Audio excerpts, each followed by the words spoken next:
Yo, people, what's going on? Welcome back to the Sunday night Unfiltered podcast with the people.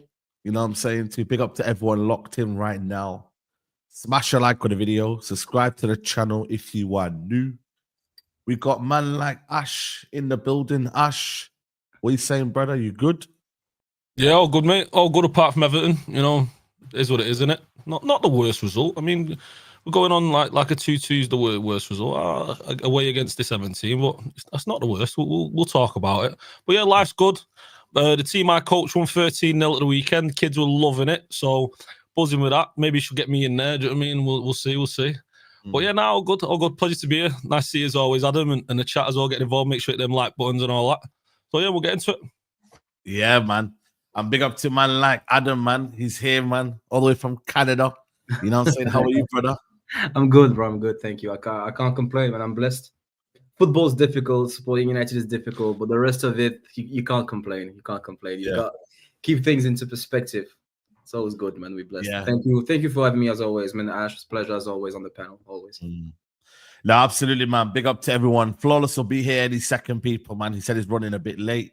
And Double A couldn't make it today, man. But always big up Double A if you're watching, man. You know what I'm saying? To big up as always, man, in that building. But yeah, man. Guys, man, where do we start, man? Because we're just seeing Liverpool 11 points clear and we're 15th. I mean, obviously it should hurt everyone. And I'm not saying, you know, it doesn't hurt Adam, but, you know, especially when you're around here, especially around the corner, Liverpool, Manchester, it's like, actually, man, what are we going to do, man? Like, Liverpool are going to win 20 titles. They might win the Champions League, and we can't do anything about it because we're in 15th. Bro, this is the worst season, I think, ever. Like, forget the treble. Like, that treble was hard, but we had the treble. Like, it's not something that anything new. But, bro, Liverpool are here, man.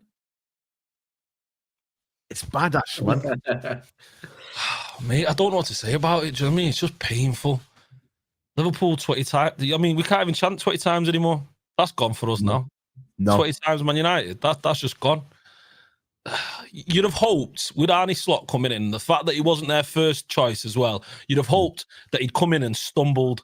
I mean, we saw a huge stumble with Moyes, didn't we? And then you just open and you see the Ipswich game and the first half of the Ipswich game and you're going, okay, this isn't you know, spectacular. Let's see, and then you see him get slapped by Nottingham Forest at Anfield, and you're thinking, okay, yeah, there we go. We'll take that. Let's see a few more losses. Do you know what I mean? Yeah. Let's see a little bit more. Do you know what I mean? This is the downfall. Let's go. And then they went on a massive unbeaten streak. Then they just went something like 13, 14 games without a loss, and it's painful. I don't know, man. I'm seeing all over Twitter. I'm seeing all over Instagram who's the most successful club in England and all that, and it's just. It's frustrating, man. What do you say? I don't know. You know what? Honestly, I just ignore it. I'm done. I can't look at them anymore. I can't. It's painful. Do you know what I mean? 'Cause we've wasted 10 years. We've wasted 10 years and spent $1 billion in wasting them 10 years. Do you know what I mean? That's madness. That. I mean, you give Liverpool $1 billion in 10 years. You give Klopp that kind of money. It's wild. It's wild where we're at, and you consider that we've wasted it. We've wasted $1 billion, and we still owe $1 billion. Yeah, That's mad. Think we about owe that $1 billion. We've spent $1 billion, and we still owe $1 billion. Like, what are we doing? Oh, madness! It's painful. It's painful. And then you look at this squad and you see what we got. We need to spend another $1 billion. Like, we're not even close. Facts. It's madness. Like, just. Facts. I don't know, sir. It's painful, and it's painful. You're right. You're spot on, man. The maddest thing is, it's like we spent $1 billion, you know, and we literally had the freedom to do what we needed to do. In terms of the spending and whatnot, we haven't capitalized one trophy in 12 years. I know they've got. Listen, the reason why they haven't won any trophies is because, let's be honest, Pep Guardiola's been in their way. You know what I mean? If it wasn't Pep Guardiola, I think Liverpool would have won more. Yeah. But that's the credit of Guardiola. So maybe Liverpool would have won it in, was it 17, 18? Yeah. They would have won it like 97 points. You know what I mean? Like, these guys would have won it. 1 point difference. Like, bro, they would have won it. So it's like, It's difficult, man. But you know what, though? Is it reality, Adam? Do we need to see this now? You know what I mean? For us to realize, yo, we ain't that guy anymore. Like we ain't, you know, and we need to start doing something about it. Maybe again, more protests. I don't know. Like, what are you saying, brother? Yeah, I think there's nothing to be done. Like you need to humble up and like accept the reality and work towards getting good again. There are no really alternatives. Like, okay, if Liverpool win the Premier League and they got 20, like we don't have their claim as the biggest club in England is probably stronger than ours. Yeah. And that is very, very painful. And they have how many Champions Leagues? They have 6. 6, yeah. Could be 7 this year. You never know. 6 Champions League is serious. Like we have 3. It's like three more is a lot. It's a lot. Like it's not easy. Like if they win the Premier League again this season, we need. But again, we don't know if we had fans in charge of the ownership, not some people pretending to be fans or something. This would hurt more. You would have someone trying to do something about it. Let's hope it's the case. But the reality is, we just need to get good again. And by being in order to be good again, you need to be honest in the assessment of things.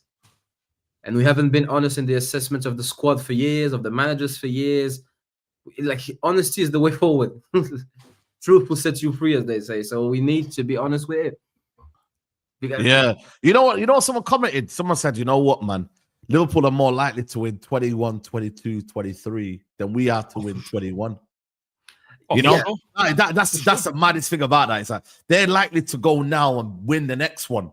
Obviously, they keep Salah and this, but then they can still replace Salah and then get goals and get players in through the door of quality because they're in the Champions League. Slot's proven that is a Premier League winner. They can add to what they've got. It's good to add to what they've got rather than what we need to do is get a new sporting structure. We need to do this, do that, do this, and then go in there. Do you know what I mean? Like for us to get R21, I don't know, decades, years. But Omar Barada told us 2028. So I don't know what he's saying. He's on fraud watch. Bro, like what we should be doing today, man. Saeed, listen, I can't remember who recommended this book, but this book here, yeah, How to Win the Premier League. Wow, let me see that. Let me show that to the camera, man. How to win the Premier League? You know who it's by? See that guy Ian Graham? He's the sports analyst, the main guy at Liverpool. Send me that book, man. Send me that book, man. That book there. Send me that book. They talk about all the sports sciences that goes into. Send that to the Glazers. Post stamp that. Yeah, send it to the Glazers. But you know this book, yeah? This book tells me that they're going to be winning more titles. Do you know what I mean? The in-depth. The awareness, they're already way ahead of the game. Do you know what I mean? So it's scary, man. You read, it's eye-opening. It really is to see how far behind we are. And you see that we've been sacking our sports science department and all that, and all our analysts and all their scouts. What that guy came in there, Ian Graham, and the way he analysed like Matip, what's his face? Virgil van Dijk, Salah, and all that. When other clubs, he was saying that other clubs didn't want to take the risk on Salah and they didn't want to take the risk on Mane, do you know what I mean? And a few of the others, and Andy Robertson and stuff like that. But the way they'd set up their sports science, they'd figured that these had the biggest upturn. And it's just, like I said, they've got the blueprint there. And if we're not following it, you can see they're already successful. You can see what they've done behind Pep Guardiola, who's had to spend massive amounts of money when you compare actual net spend from Pep Guardiola to Jurgen Klopp. So that's something we should be looking at. That's something that should be sent to Omar Barada. And, we should be studying because it's impressive where Liverpool are at the moment. And it only looks like they're going to improve. I mean, they went and got their manager instantly. He's hit the ground running. There's been no kind of bedding in period. There's no him trying to figure it out. There's been no issues there, nothing at all. It's just like he's took over, and it's frustrating. You see us, complete stumble for 10 years. It's madness. Like it's no idea what we're doing. No, but you need structure, man. You need some, like, the thing is though, this brother come in the first year, man. And don't get me wrong, like when you look at his squad compared to Ten Hag's team, like they've got more world-class players in it. So it's easy. But when you look at Slot coming in here to an environment like that without spending a penny, you got to give him credit, man, because bold Dutchman wasn't doing this stuff, man. You know what I mean? So you got to give Slot that credit. But for us, man, 15th. If we were in, let's say, top 4, whatever, yeah, you would have been like, Liverpool have won it, but at least we're doing a little bit of something. But Adam, we are 15th, bro. Yeah, it's terrible. That's the damning thing about it, bro. Like, we're not like top 4. We're not like in the Champions League chilling. We've got a quarterfinal, or we're in it, like we're there, innit? You feel me? Like, yeah, we don't even get robbed. We don't even get robbed. Like a good performance and the referee's against us. Yeah, not even that. Not even that. Bro. We don't even have a good performance to get robbed in the first place. It's shocking, man. And this is why I've been on Amorim's case, to be fair, like the last few weeks. Not wanting him sacked or anything like that, of course, but this is not working. And I don't want him necessarily to change his tactics or his this or that, but something he needs to know what needs to change. I don't have to be the one to tell him, but something is not working, and he needs to work that out. Because when he arrived in, what was it, the 11th of November, something like that, or halfway through November. Yeah, like it's towards the end of February now. I should see something. Or at least not even like I could deal with being 15th in the league and seeing something. Like the 15th in the league is damning and it's terrible, but I don't even see, like, if we start in September like this, unacceptable, as in this cannot be accepted. Like, we can't tolerate this.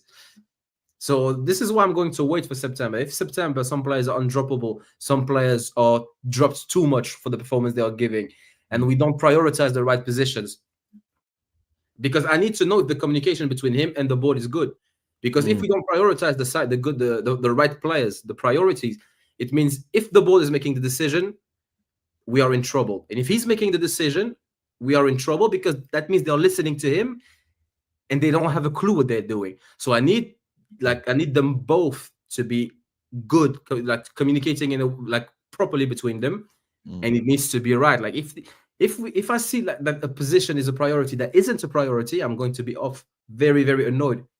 We need a striker, we need midfield players, we need wing backs. The wing backs we have, we need to play them in the right on their right side. It's too much. It's too much. Yeah. It is too much. Big up to Flawless, man. Big up to you, man. Hope you're blessed, man. What are you saying, bro? I'm blessed, man. Big up. Apologies on the lateness, but big up to you, as I always say. Shout out to Ash. Big up Adam every single time. It was a topic of conversation where we started off. Yeah. Nah, big up to you, man. Big up to you. A couple of super chats have come in. Amorim has shown nothing to suggest he deserves summer backing. He looks like our own version of Potter at Chelsea. Quality Pulse says, with United's results and progress as it's now, what right-minded player will want to sign for you in the summer? And Sood said, big up everyone, hit the like button, subscribe, need 750 likes already. Big up to Sood, man. 1.1k in the building. We've got 208 likes. Let's get to 500 likes ASAP, people, man. Big up to everyone who's locked in right now. You know the ones there, but there's just comments right here, yeah. Amorim, yeah. Let me show you this, broski. Like, and Flawless, you can start here. I've seen the title of the video is, has Amorim given up on the season already? It says here, we need to survive this season and then we can think ahead. I don't want to just say the negative part. In the second half, we're close to winning. We're close to win this game. You know what my problem is? This Saeed, you know what my problem is? Yeah. We are 15th. So when we talk about surviving the season, it can only be relegation. Yeah. Yeah. What else do you fear when you are 15th? Yeah. That's terrible. It's not good, bro. bro.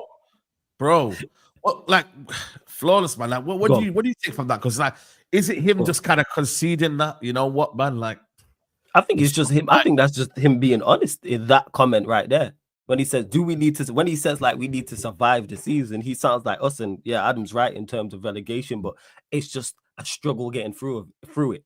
Like, none of us are happy. None of us, there's no fans I know that look forward to match days, look forward to match previews, actually enjoy the games despite the results. There's very few and far between where we've even got I can't remember the last game we've had where we've got a positive result and you can say, oh, I enjoyed the game. And when he says there at the end, we were close to winning the game. Yeah, we was, because we got back into the game. It was 2-2. We was in the ascendancy, but you have to add the rest of the context. How the first half was absolutely atrocious. How the game, I thought, was dead and buried. I seen us, there was no way we was getting back into the game. Jordan Pickford decided to help us with that. Salute to him and credit to the players. They did get back into the game. So in regards to that in particular comment, he was just stating the truth. That is brutal honesty, but it has to improve. And I've been saying it. And my issue isn't that I know a lot of people talk about the tactics. A lot of people talk about the system. Other teams play the back three. Not all the time, but other teams play the back three. Nottingham Forest play the back three. Brentford play the back three.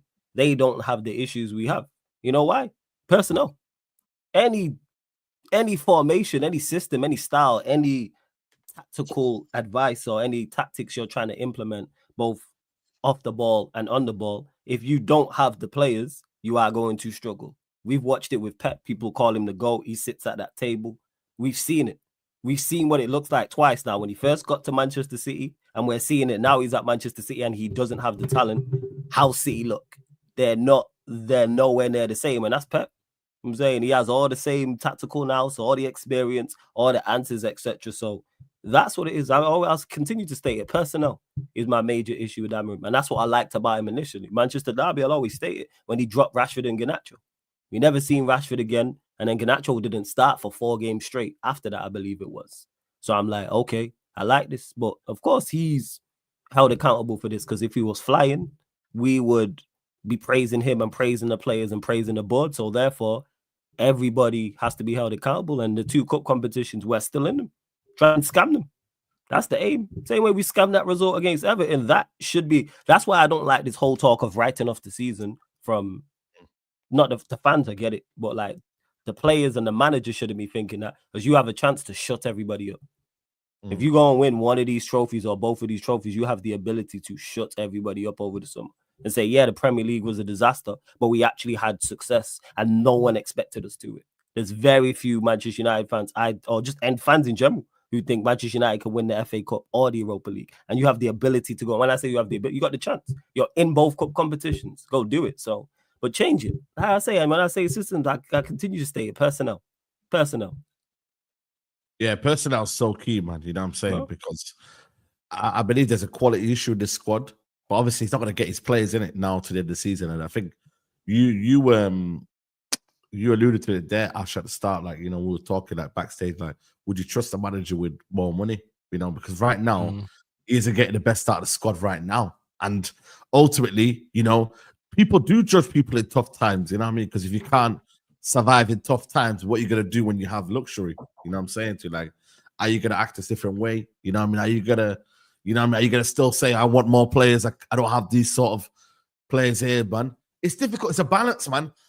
My feeling is here, I believe he needs to get his own players, but I also believe I need to see something as well. Like, I need to see a little bit of like, that's fair. That's why all the criticism of him. That's why all the criticism of him from anybody, I fully understand. I give no pushback on any criticism of the manager.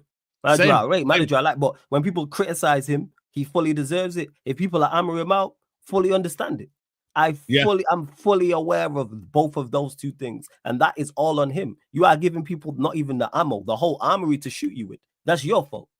Because as bad as these players are, you should still be doing better with them. However, the players don't get off scot-free. Still want them. No, the board don't get off. The board don't get off scot-free either. No. This is their first full year. Let's not forget this. Because if we was flying and in 2nd or 3rd or 4th and playing well and winning games, it would be all hail the manager, all hail the praises, all hail the players. Look at what Ineos are doing in their first year. Look, this is what it's like on the. Because remember, in the summer it was proper structure. That was the whole conversation. We're bringing in CEOs and a COO and a director of football. This is also on them. And if it does go wrong, they've got it wrong with Ten Hag in regards to what they did. Then they would have then got it wrong with Amorim. Like, that's on them. Like, 110, they are not blameless. So that's how I look at it. Everyone got to hold smoke. Yeah, 100%. No, let me come to a scene. Like, are these players like that bad, or are we do we deserve to be 15th, or do you think we could be higher? Like, is it like, because a lot of teams in this league that are doing well, Bournemouth, Brighton, like, are we meant to be where we are, or do you think the manager could have got? Because someone's like today they said that the manager's only lost. I think there was someone posted something today. He's only lost 2 games out of the last 8. I think is it or something like that, or 3 games, something like that. I see something today anyway. Something like that. It's like 2 in 10. Something. You know that's what? across our comps. I have the feeling we lose every game. So what's going on there? No, I don't know. That's what I'm saying. You know what it is? It's because it feels that way. Because when Manchester United lose, it's national, it's worldwide news when we lose a football match. If you told me we lost 6 out of 8, I would say yeah. Like I wouldn't argue because it feels like 6 out of 8. The Everton game feels like it was a loss. Yeah, I don't think that's a loss. I'm counting it as a loss, man. Because it felt like a loss. I don't see that as a loss, you know. I don't feel like that's such a bad result. You look at what Everton's been doing over the last couple of weeks. Ash, it's a great. It's a solid result overall when you just look at it on paper. But yeah, I agree. I remember the performance. Yeah, the performance was good. But also, you look at that performance, there was big moments of like calamities. You look at Maguire, what Maguire did there. You look at for 2 times and for the first goal, do you know what I mean? The low, it's just that's players. The coach can't do anything about that. Do you know what I mean? You look at that corner, that ball swung in. And like Delo misses it, Ugarte misses it, Mazraoui misses it, Maguire misses it about 3 times, and then it's just slotted in by Beto. Do you know what I mean? And then the second goal, the same thing. You know, Onana's punching the ball up into the air, and Maguire doesn't even make an attempt. You know what? Well, you just mentioned it there, Ash. You see, the majority of them players you just mentioned there, the 2 you most mentioned, shouldn't be playing. Yeah, I agree with that. Those should be out of the squad. Maguire shouldn't be anywhere near the team. You know, Maguire. That's where my issue lies in regards to these players continue to make mistakes that cost you. That's where my issue lies with him majorly. Personnel. Dalot should just clear it. He's not alert. He's not expecting that cross to come to him. And that's why it hits him. I think it hits him on the thigh, and then it bounces up. And then obviously they keep it alive and they score. Their second goal, Maguire makes 3 mistakes in one. I've never seen that before. Yeah. He makes 3 mistakes in one goal. He gets caught from the run from Beto. I think Harrison then cuts in on his right foot. He's then not alert to Decore scoring 3 mistakes. Never mind Onana parrying it up like it's volleyball. But hey, that's a whole different conversation. So let me look at the results here. The Arsenal game, I felt like for me, we played well with 10 men. We were compact. We deserved to get the penalties and we deserved to win in the end. Southampton game, I thought for me, it was an Ahmad show. Xerxes came on. We were rubbish, but then Ahmad stole the show. We got the win in the end. Brighton game, that's the game when we got found out. It was a very, very convincing win for Brighton. Yeah, we got Rangers game, it took a last minute. We played well in the Rangers game, though. The players just fluffed the whole heap. Also, you know what's fair? We had chances, to be fair. Yo, the players just missed a whole. It's Rangers, boys. Their managers just got sacked. Let's not. Their managers just got sacked. I'm just saying. I don't put the Rangers game on the manager because their players missed a whole heap of chances. I thought Fulham game. We had 1 shot, 1 goal. That was defending well. That was a mid-off. Okay, cool. Yeah. I thought for me, FCSB, we dominated the game. I thought we deserved to win that 2-0. Cool. Crystal Palace. Around football, it was terrible. This is where I believe the problem is. It's the games that we lose. We lose badly. We don't lose by fortuitously or by unlucky. We lose because we deserve to lose. Yeah, with the big words. I see you, man. No, bro. Let's go, man. You know what I'm saying? It's football we be playing. I hear you. Go on, carry on. Leicester game, we didn't deserve to win that game. We scammed that win. We got outplayed for me in that game. Yeah. Spurs game, cool. We had the better chances, but, you know, it was a mid-off. Everton game, I felt like for me, we got away with 1. So that's why I'm like, it's mad to think, that's 3 losses in the last. Okay, say put that back up though. Put that back up a sec. Yeah. Imagine that's Ten Hag managing that team. I'm losing. We know. Oh yeah. No, I know. That's why he's getting the grace. But is he getting the grace because it's not his team? No, it's not. You shouldn't get no grace because it should still be better. But you hit the nail on the head. Our defeats are very bad. Yes, there you go. Our defeats are very exposing. Sorry, Flawless. Our defeats are exposing everything within this side. Everything within the side. For example, when we play Crystal Palace at home, they play a very similar system to us. And that game was very, very telling. For example, that was a tactical issue. So, for example, yesterday against Everton, we could talk tactically as well. But even we could talk about personnel. But we keep mentioning personnel, and there's fair points in mentioning personnel. But the depth, the replacements, we're not acting like we got such quality players on the bench that they have to play. Do you get what I mean? A lot of these players on the bench are going to be leaving at the same time. So that's why these discussions with Man United, they're very multifaceted. They're very multifaceted. Sometimes it's players, it's personnel, it's manager, it's tactical. Did the ball back enough in January? So it's like it's hard to answer questions because there's so many conversations going on at once regarding these issues. I think with Amorim personally, yesterday first half that was well, we've seen a lot of bad performances for Manchester United in like the previous years, but that first half was one of the worst first halves I've ever seen. I didn't even rewatch the game. Normally, I like rewatching United games in the evening and stuff, just to like rewatch it when it's quiet and stuff, and without other people's opinions getting involved and stuff. And then you notice different stuff. But this one, I wrote it off. I ain't watching that. I ain't watching that again. But the problem is as well, even with the summer transfer window, 300 million. It sounds like a lot of money, but it's not a lot of money.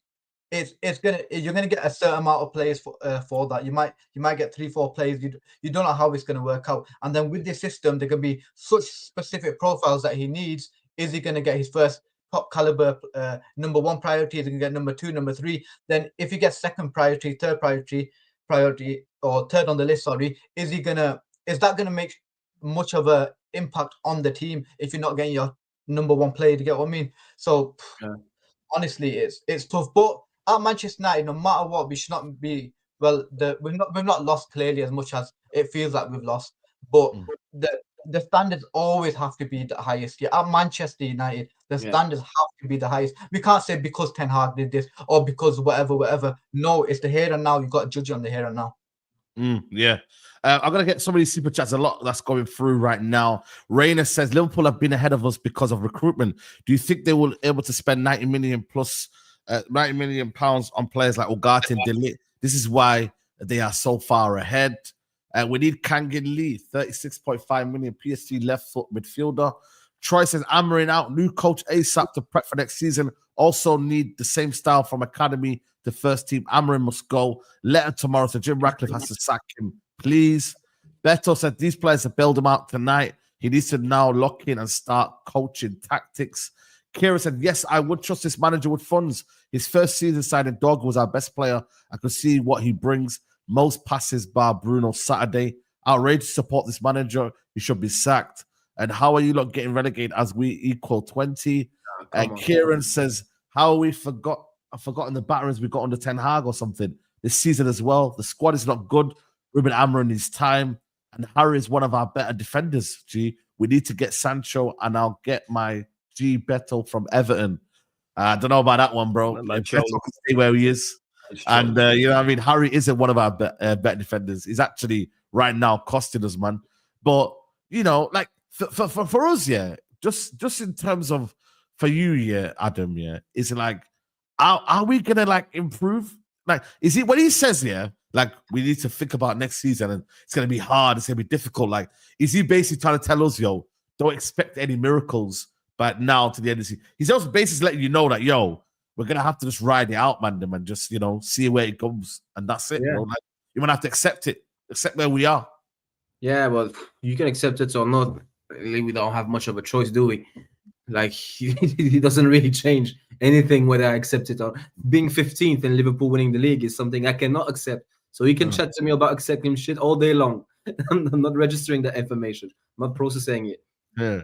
So the thing that I don't understand is the first game against Arsenal that we lost when he first arrived.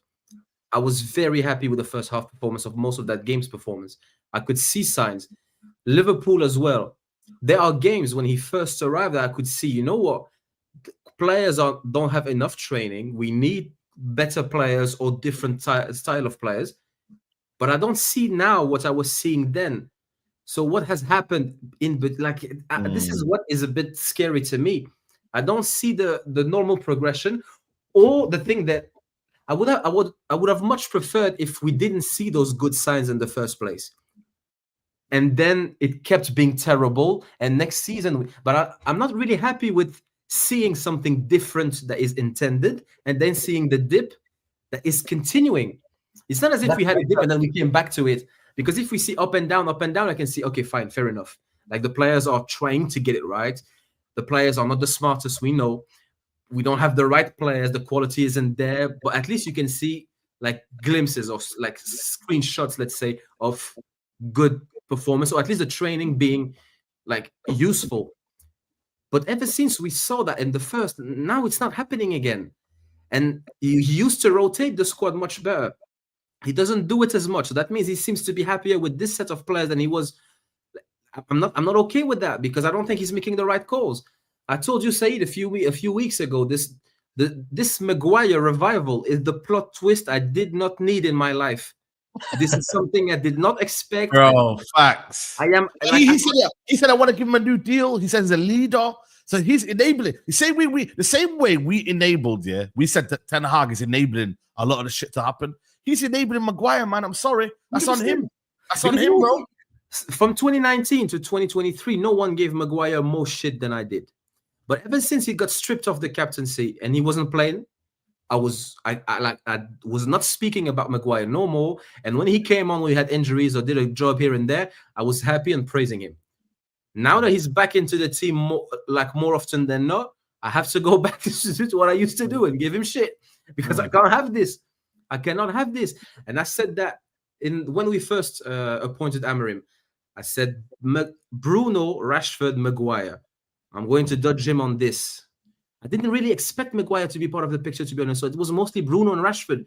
And I was having a conversation with Rick the Red. And I said, if he builds the team around Rashford and Bruno, I will be Amorim out by February. He dealt with Rashford. So that's why I'm giving him until the summer to see. But if we start next season with Maguire when we could replace him, and Bruno when we could replace him, I'm not giving him the end of September, Saeed. Especially if it doesn't improve. If it improves and we start playing well, then fine, I got it wrong. That's my mistake, not his. But if we don't, nah, man, fuck that. I'm not here for it. Go on. Yeah, go on. I was going to say, basically, touching on Adam's point, I don't feel there's enough consistency in the side. For example, Casemiro, there was so much opportunity to play him in the previous weeks. And now, because we've had to play him, because we've had no choice, how do you expect Casemiro to be up to speed? Like, you know what I mean? You've had all these games, you could have utilized him in the cup games, European games and so forth, but you didn't utilize him. And now you're throwing him in. He's not going to be up to speed. And we also know in this system, he's always going to be exploited anyway. We saw that Tottenham away when Bruno kept leaving him and he was on his own. And we already know from Madrid, he needed two players pretty much alongside him to keep it a bit compact, obviously in a more dominant side. So it's a basic logical point in that sense. Also with this side, I feel there's a lot of inconsistencies in terms of the players keep changing positions. There's not like a partnership that's building on one side. There was Ahmad partnership on the right hand side building slightly, but obviously he's injured, but there's not much across the team. And also I think with the system as well, because it's the 3-4-2-1, our players are already in position. Like before, basically teams, they play a back four, and then for example, one of the fullbacks, they might invert, and then it becomes a 3 and a 2 and so forth. And the 2 centre mids be a 2 10s and wingers and strike and so on. Our players are already set in position. Our 3's already there. Our wing backs are already there. So that's why I feel opposition team, we're very predictable in what we're going to do. I think one of the comments Bruno made after the game was in the second half we were less rigid and less structured. I think that is a bit at United. I think that's my next question. Yeah, that's my next question. You know, just sorry to cut you off. Why do we start so bad, but then end up doing this? Because we happened last time against with Garnacho when he came against Leicester. Things started to open up. Why is it? I'd rather us not do that. I don't want to be this team where all of a sudden it's just less rigid. But I want us to just play from the start. Yo, this is what we are. And we never do that. I don't think I've ever seen us start a game well. Well, because there's less pressure. That's why. When you're 2-0 down, there's not really much to lose. All right, you go 3-0 down. Whereas at 2-0 down, you can. It sounds crazy, but you can take more risk. But it's like, all right, if I lose the ball here and we concede because it's not the first goal, you get what I'm saying, type of thing. That's what happened against Everton, because that revival came out of nowhere. Our first shot on target was the goal, 72 minutes in. And then all of a sudden, we just look more threatening going forward. Of course, the guy to get an equalizer. Bruno had a shot from far. And even though we didn't like create anything in regards to shots. There were still moments. Xerxes had a couple moments in the box, etc. Like all of a sudden, we throwing bodies forward with some form of vim. There's actually purpose going forward and intent. It wasn't great, but it was better than the like we were attempting to go for it. There was actually intent there. Sorry, go on, Adam. Yeah, no, just something I cut you off. It just feels to me like these players are so comfortable that they treat the beginning of the game as if the game did not really start.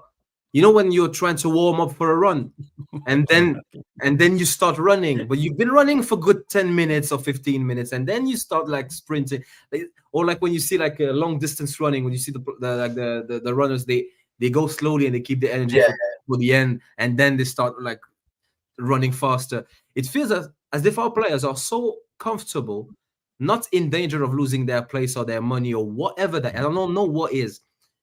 But it feels like they are surprised when the opposition starts like quickly and strongly, and then they get caught off, and then they're like, okay, yeah, the game started. Of course, the game started. You blow the whistle, minute 1, the game is starting. That's it. So it's not reasonable and it's not possible. But if we could score a goal every minute for 90 minutes and finish the game 19-0, well, that would be the best scenario. Like, just try to win the game, score goals and win the game. But start now, wake up. It feels like the players are soft. Like the mentality is an issue. The everything is off. Everything is offside. But these players are very cowardice, you know, because they know they've got nothing, as Flawless and Adam mentioned. They know they can show for the ball. Bruno's showing for the ball all second half when we're 2-0 down. First half, he's not showing for the ball as much because because I don't praise the performance though. Yeah, well, see, I don't praise a Bruno performance. Okay, cool. Second half, you got the game, but I want you when you're in trouble and when you're under pressure. I will judge you more then rather than they sat back and you get the ball and you start dictating. Have you seen it? Because that penalty we almost gave away. He was the one who kicked it into our box. But everyone conveniently forgets that. Under pressure, just kicked it into the box. Take a touch. I don't even know what he was trying to do. Bruno, that.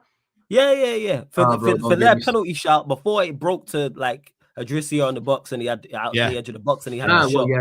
Yeah, like go watch it back. Bruno kicks it into our box. He's facing our goal. The ball goes out to him. It's kind of like bouncing at awkward height, and he just kicks it, which we've seen him do before. I don't even know what he was attempting to do. I don't know if it was a clearance. If it was, how you clearing the ball with your back towards the opposition goal, I have no idea. But here we are. But people would have conveniently forgot that and blamed DeLitt, blamed Maguire, blamed Onana, even though they all would have been at fault, as is him. And that's what it is. Because him showing for the ball because he shows for the ball when he shouldn't. That's a problem. He shows to the ball too much. He was deep a lot. You show too much. I'd rather, you know what? I'd rather he hid.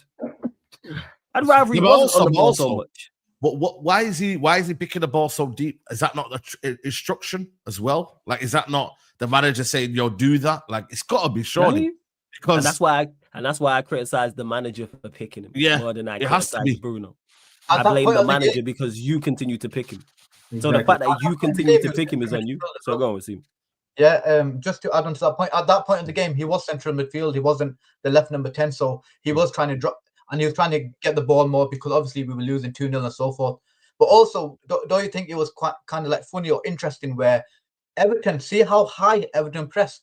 They played Crystal Palace the week before. They didn't even press that high against Crystal Palace. They pressed full on in terms of a high block at the beginning of the game because they knew United are going to keep trying playing out from the back with players incapable of playing in the back with a lack of patterns and so forth and lack of quality, and that they can take advantage of that, and that's exactly what they did. I'm not sure, because I look at it and it's still this first half issue. We've not scored a goal in open play for the last 17 games in the first half. What? It's mad that for 17 games we've not scored a goal in open play in the first half. But this isn't just a Amorim issue. Remember, we go back to Ole Gunnar Solskjaer. Ole Gunnar Solskjaer, how many times would we see us concede goals in the first half and have to chase it in the second? Yeah. This, to me, I'm looking at it. And when you see games like Liverpool, games against Man City, games against Arsenal, to me, that smacks of an arrogance issue. These players are coming into these games feeling like they don't have to work as hard, they don't have to give as much effort, and that's why what you were saying, Never seen was that when Everton were coming on and pressing us, they were completely aware that we come into a game and we're relaxed. We're a little bit too more calm, a little bit too sloppy when it gets started. Our tempo's so low, and that's a problem. That's not been a problem just for Amorim. That's been a problem for Erik ten Hag, for Ole, for managers in the past. And maybe it's just part of the culture at United where we have been toxic, where players do feel a little bit of arrogance going into games, thinking, okay, we're going to win this. We shouldn't feel that, obviously, because we're nowhere near the standard at the moment, and we haven't been for a little while. But a lot of these players, they need a kick up the arse before they start to actually, you see something out of them. The passes become a little bit more sharper. The balls in behind become a little bit more sharper. But it's all that opening play in the first 15, 20, 30 minutes. It's sloppy. It's lazy. Look at how many times we've conceded in the first 5, 10 minutes. Against Spurs early on in the season, at home, Delo not tracking back, him putting his hand up, like forgetting, not tracking his man, just completely casual, just way too relaxed. And maybe Amorim can't get these players excited and up for it in the first 20, 30 minutes, but I'm not seeing a manager do that. So for me, it's a personnel issue. You look at Dorgu. Dorgu looks ready from minute one. Yeah, he's actually a positive. Like him playing, when you see him on there, it's like it wasn't great, but it was just something. Like Adam mentioned it in regards to seeing something. With Dorgu, you can see something there. Even if like you're getting into situations where you go, all right, you're making runs. There's intent there, and also we add some much needed athleticism to this side as well. He's up and down that left wing, but that left wing, which is good because our team, I can't believe just the lack of athleticism when you watch other teams, in particular anyone. You saw Everton press the way they pressed us. Everton pressed us. I was saying, and Everton ain't even one of the best side. But if you watch like a Newcastle, like their ability to go box to box. Like just as a team, like we just can't do that. So yeah, Doggy adds to that though. Yeah, no, you're right. That athleticism is what we need, man. You know what I'm saying to you. So again, like I said to you, but then when you look at the actual accountability on that back line, man, like that, I don't know if you see this yet. Let me go and find the video, guys, because I won't get copyrighted in it. You know what I'm saying? When you actually see this goal, right, it's in from the stands. You know what I mean? Yeah, go look on my account. Do you know what I mean? You see it there. Your account, was it your account? Let me go check your account. That's my position. That got that's on 1.9 million views. That. Let's go, man. Was that your video? Yeah, it was not my video. Yeah. No, I snatched it, but. Oh, okay. Yeah, so look at this, right? Look at this. Look at this, yeah. Bro. When he sees it, look. Clear. Oh my God. What is this? Clear. Still in there. Look at Highland, yo. Bro, he didn't even jump. Bang, and then boom. He needs that music over it. Benny Hill. Exactly. I mean, that long one, he sees it the whole way. God. He missed the ball. He sees it the whole way. Bro, you can't, like, some things I can blame on the manager, yeah, but that you can't blame on the manager. Because he played Delo. That's why. So I blame him. What do you want to see in that moment? What do you want to see in that moment? We want to see like a proper centre back, something we've seen many times over the decades over here at Old Trafford. Do you know what I mean? Someone who clears the line, takes a few players out. Do you know what I mean? Maguire's not doing that. Maguire's dead tentative. He's dead nervous with it. Do you know what I mean? He's like the first initial header, and then the second one, and then he's just stood there, just looking around, having no idea where to be. What you want there is a Vidic. You want a Steve Bruce. You want a Yap Stam. You want Virgil van Dijk, whoever, you want someone coming in and just clearing it and taking a few players with him. Like, that's my ball. This ball ain't going in nowhere near my goal. You don't worry about the low. You don't worry about the fullbacks. You want your centre-back, your main guy in there clearing his lines, because that ball lands on the penalty spot. That is the centre-back's job. That right there, he's got to be doing it. And Maguire's not that guy. He's never been that guy. When he jumps, have you noticed? Same with the second goal. He jumps and he doesn't really kind of get any air. He gets no air. He kind of like does a body movement. He doesn't actually leave the ground. What we're doing. I've noticed Maguire jumps like someone that doesn't want to be blamed for not jumping. Like he's trying to like he tries to defend. I know that jump. That's how I jump when I'm playing ball. I ain't trying to get the ground. I hear you. I know that jump. That's my jump. You see what I'm talking about. When he tries, like for example, the danger is the guy that's next to him. So, but he knows that's the dangerous guy. So he goes to cover the other guy. So he can't be blamed for not covering anyone. But he leaves the dangerous guy alone. I'm not here for it. And going back to clearing the balls, like you said, Ash, Varane used to do that. Like out of the game against Liverpool when he was dominant and he was owning everything in the box. Like, and we had people telling us that Lindelof was better than Varane because he could play a cuter pass. Like this is we had what did we had Eric Ten Hag saying that Maguire's better than Varane. Do you remember he being left out for tactics? He picked Evans and Maguire because of tactics and dropped Varane. That's where I knew it was gone for me. But that's not Maguire's the issue. But the bigger issue is why is he still being played? Like why are we still having him in this? Do you know what I mean? Bro, like what we're doing you know what it is, yeah? You know what it is? I've never seen like Maguire basically tell people, yo, everyone push out, get out, everybody. Like you see Van Dijk today. Wow, he's commanding the box. Even the goal against Tottenham, he should be telling Delo, push out, everyone out. He's not that guy. Yeah, and I'm sorry, even De Ligt, like who's the leader at the back? Him and De Ligt, like they're becoming like two idiots at the back, man, because you know, Maguire has never improved any centre back next to him. And I think that's what I'm saying. That's what I'm saying. He's making De Ligt look bad. Exactly. I love the players that make the people around them better. I love them. Yeah. And those players are crucial. So that's why Varane, maybe, like I'm going back to Varane, maybe he's not your cup of tea or your type of player. But that season, we saw Martinez on a different level. We had a very good defense. Wan-Bissaka and Dalo was solid when they had to play. Luke Shaw, when he played next to Varane as centre-half and did very, very well. He said it afterwards. He said, it's easier when you have someone like Varane next to you. Yeah. Varane is someone that won Champions Leagues, La Ligas, World Cup. We did not win a trophy before Varane and Casemiro came to United, because leaders that know how to win are important. So that's why you need youth, but you also need top quality experience. Like it's not a coincidence that the last trophy we won before the ones with Ten Hag, we had Zlatan and Rooney in the team with Jose Mourinho. You need that type of personality and quality in a dressing room if you want to win, because you don't know how hard it is to win until you do it. And we have a bunch of losers. So they don't know the effort that's required to go and win. So the players that we need are the players that make people around them better and that are aware of the requirements of achieving big, big things. And this lot there, it's not it. It's not it at all.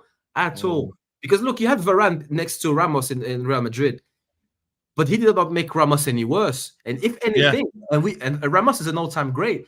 But maybe Ramos would not have been as good if he wasn't playing next to Varane. We'll never know. And I'm not trying to take anything away from Ramos, of course, because he is who he is. But winning with was it with Umtiti when they won the World Cup in 2018? Yeah, it was. I mean, Umtiti is a good defender, but Umtiti has never reached the level that he reached at that point. So we need quality, and we don't have it. And Maguire is exactly that. He does not bring up the level of the players around him. And as a leading starting centre half, you should be able to do that. That's it highlights the need for centre backs in the summer. Like we need centre backs, guys. I'm being serious, you man. Like I know. Listen, Lenny Yoros, your future. Lissandro, we have to be careful about his injuries. Yeah, Mazarawi, even though he can play there, he's not going to be a natural. I like Maz as the right-sided centre-back. That's what I don't worry about. If it was Maz, and then De Ligt needs to be playing central. If you're playing a back three, to me, he doesn't look. We've seen him play left-sided centre-back. De Ligt is the go-to answer, or do you think he's a squad player? As of right now, yes. Because I think we need a left-sided centre-back. I think a left-sided centre-back and Maz the other side with De Ligt in the middle. If we go into next season and that's the starting three, I don't have an issue with that. Yeah. That's not going to be the issue. That's not. And for now, like we need a left-sided centre back. Yeah, you have to have a left footer there to help progress the ball. I agree. You need 110%. Like De Ligt struggled there. It's not his game. You see Maz play over there. Okay, he did okay. You see Euro play over there. But left-sided centre back, I like Maz. I'm not gonna lie. I'm a fan of Mazarawi. If he's the right-sided centre back, cool. Because he's just consistent.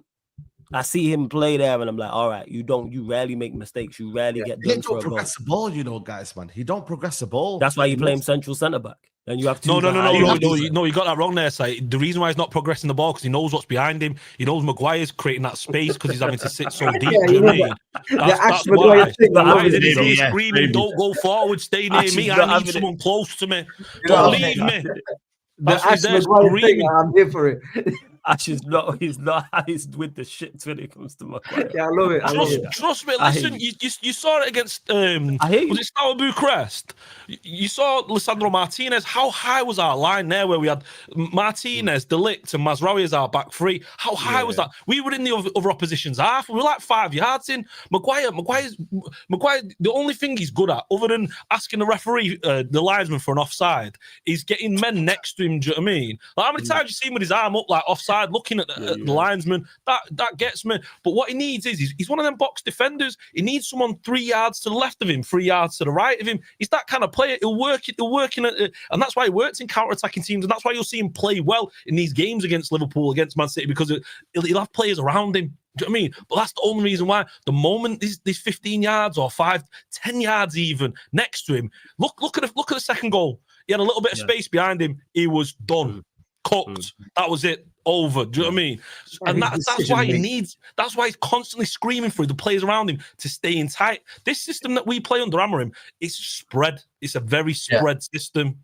Do you know what I mean? So it's counterproductive having Maguire in that team, because every time he goes forward, he's constantly thinking, well, let me just drop a little bit more, because if they get the ball in behind one of the channels, then I've got to run back and I've got no pace. So what that consequently does is it leaves both left and right wingers with easy balls over the top from the defenders, from the opposition, because it keeps everyone offside. How many times have we seen this season Maguire keep wingers onside? All the time. He doesn't have to worry about strikers. It's the wide players. And Mazraoui and De Ligt, they can't go forward because they panicked of creating that spacing behind them. So I'm not really judging De Ligt this season. Whenever I've seen him play as a central by himself with no Maguire, he's looked pretty decent. Whenever he's played with Maguire, he's looked poor. But almost everyone's looked pretty poor whenever they've played near Maguire. So for me, I can't really judge on De Ligt. I'd like to see more going forward. We definitely need that left centre-back spot, though, because Martinez just, unfortunately for the guy, he's just not able to maintain his fitness. And in the Premier League, Champions League,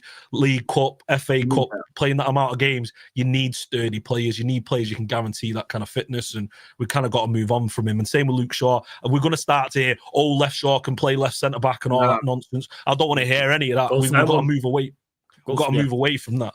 So that's something we've got to be prepared to be hearing in the next couple of weeks, months. But now, Maguire, for me, he's the biggest issue in this team. Like, I think this whole squad plays dramatically different. But the worrying thing, again, I'll point to, Amorim should be aware. Amorim should be seeing it. Why is Amorim not aware of this? Why is this is his system? Like, he should be seeing that the amount of space that's being created. And I don't know, man. It's frustrating. I think he's got too much trust in his players, guys. I think he's got too much trust in these guys' ability to perform what he's trying to tell them to do. And Just naive. They're just naive. And naive is I know. Naive is not a quality. Like, this is not cute. Oh, he's naive. Yes, you're being too kind. It's not naive. It's just straight up foolishness. It's not naive. It's just straight up.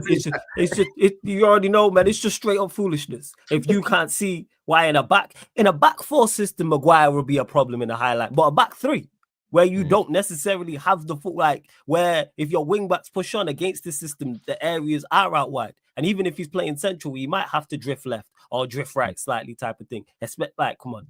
That's just on Amorim. You know what? It's like the lower wing back. It's like, how many times are you going to have to see? 17 times we've not scored in the first half, and you don't think, hey, you know what? And we're conceding goals. Let me try something different. Exactly. You know what, Saeed? I've said that on the channel many times before, but as a manager, you need to be able to assess the quality of your players, their strength, their weaknesses. Yeah. First thing you need to do. You need to know, because your job is to making sure you exploit the strength and hide the weaknesses. Every player has weaknesses. I'm not expecting like 10 out of 10 players, but you need to make the most of what you've got. And another thing, every player comes with a margin of error. And some players, and I've had this conversation many times on the channel and other places as well.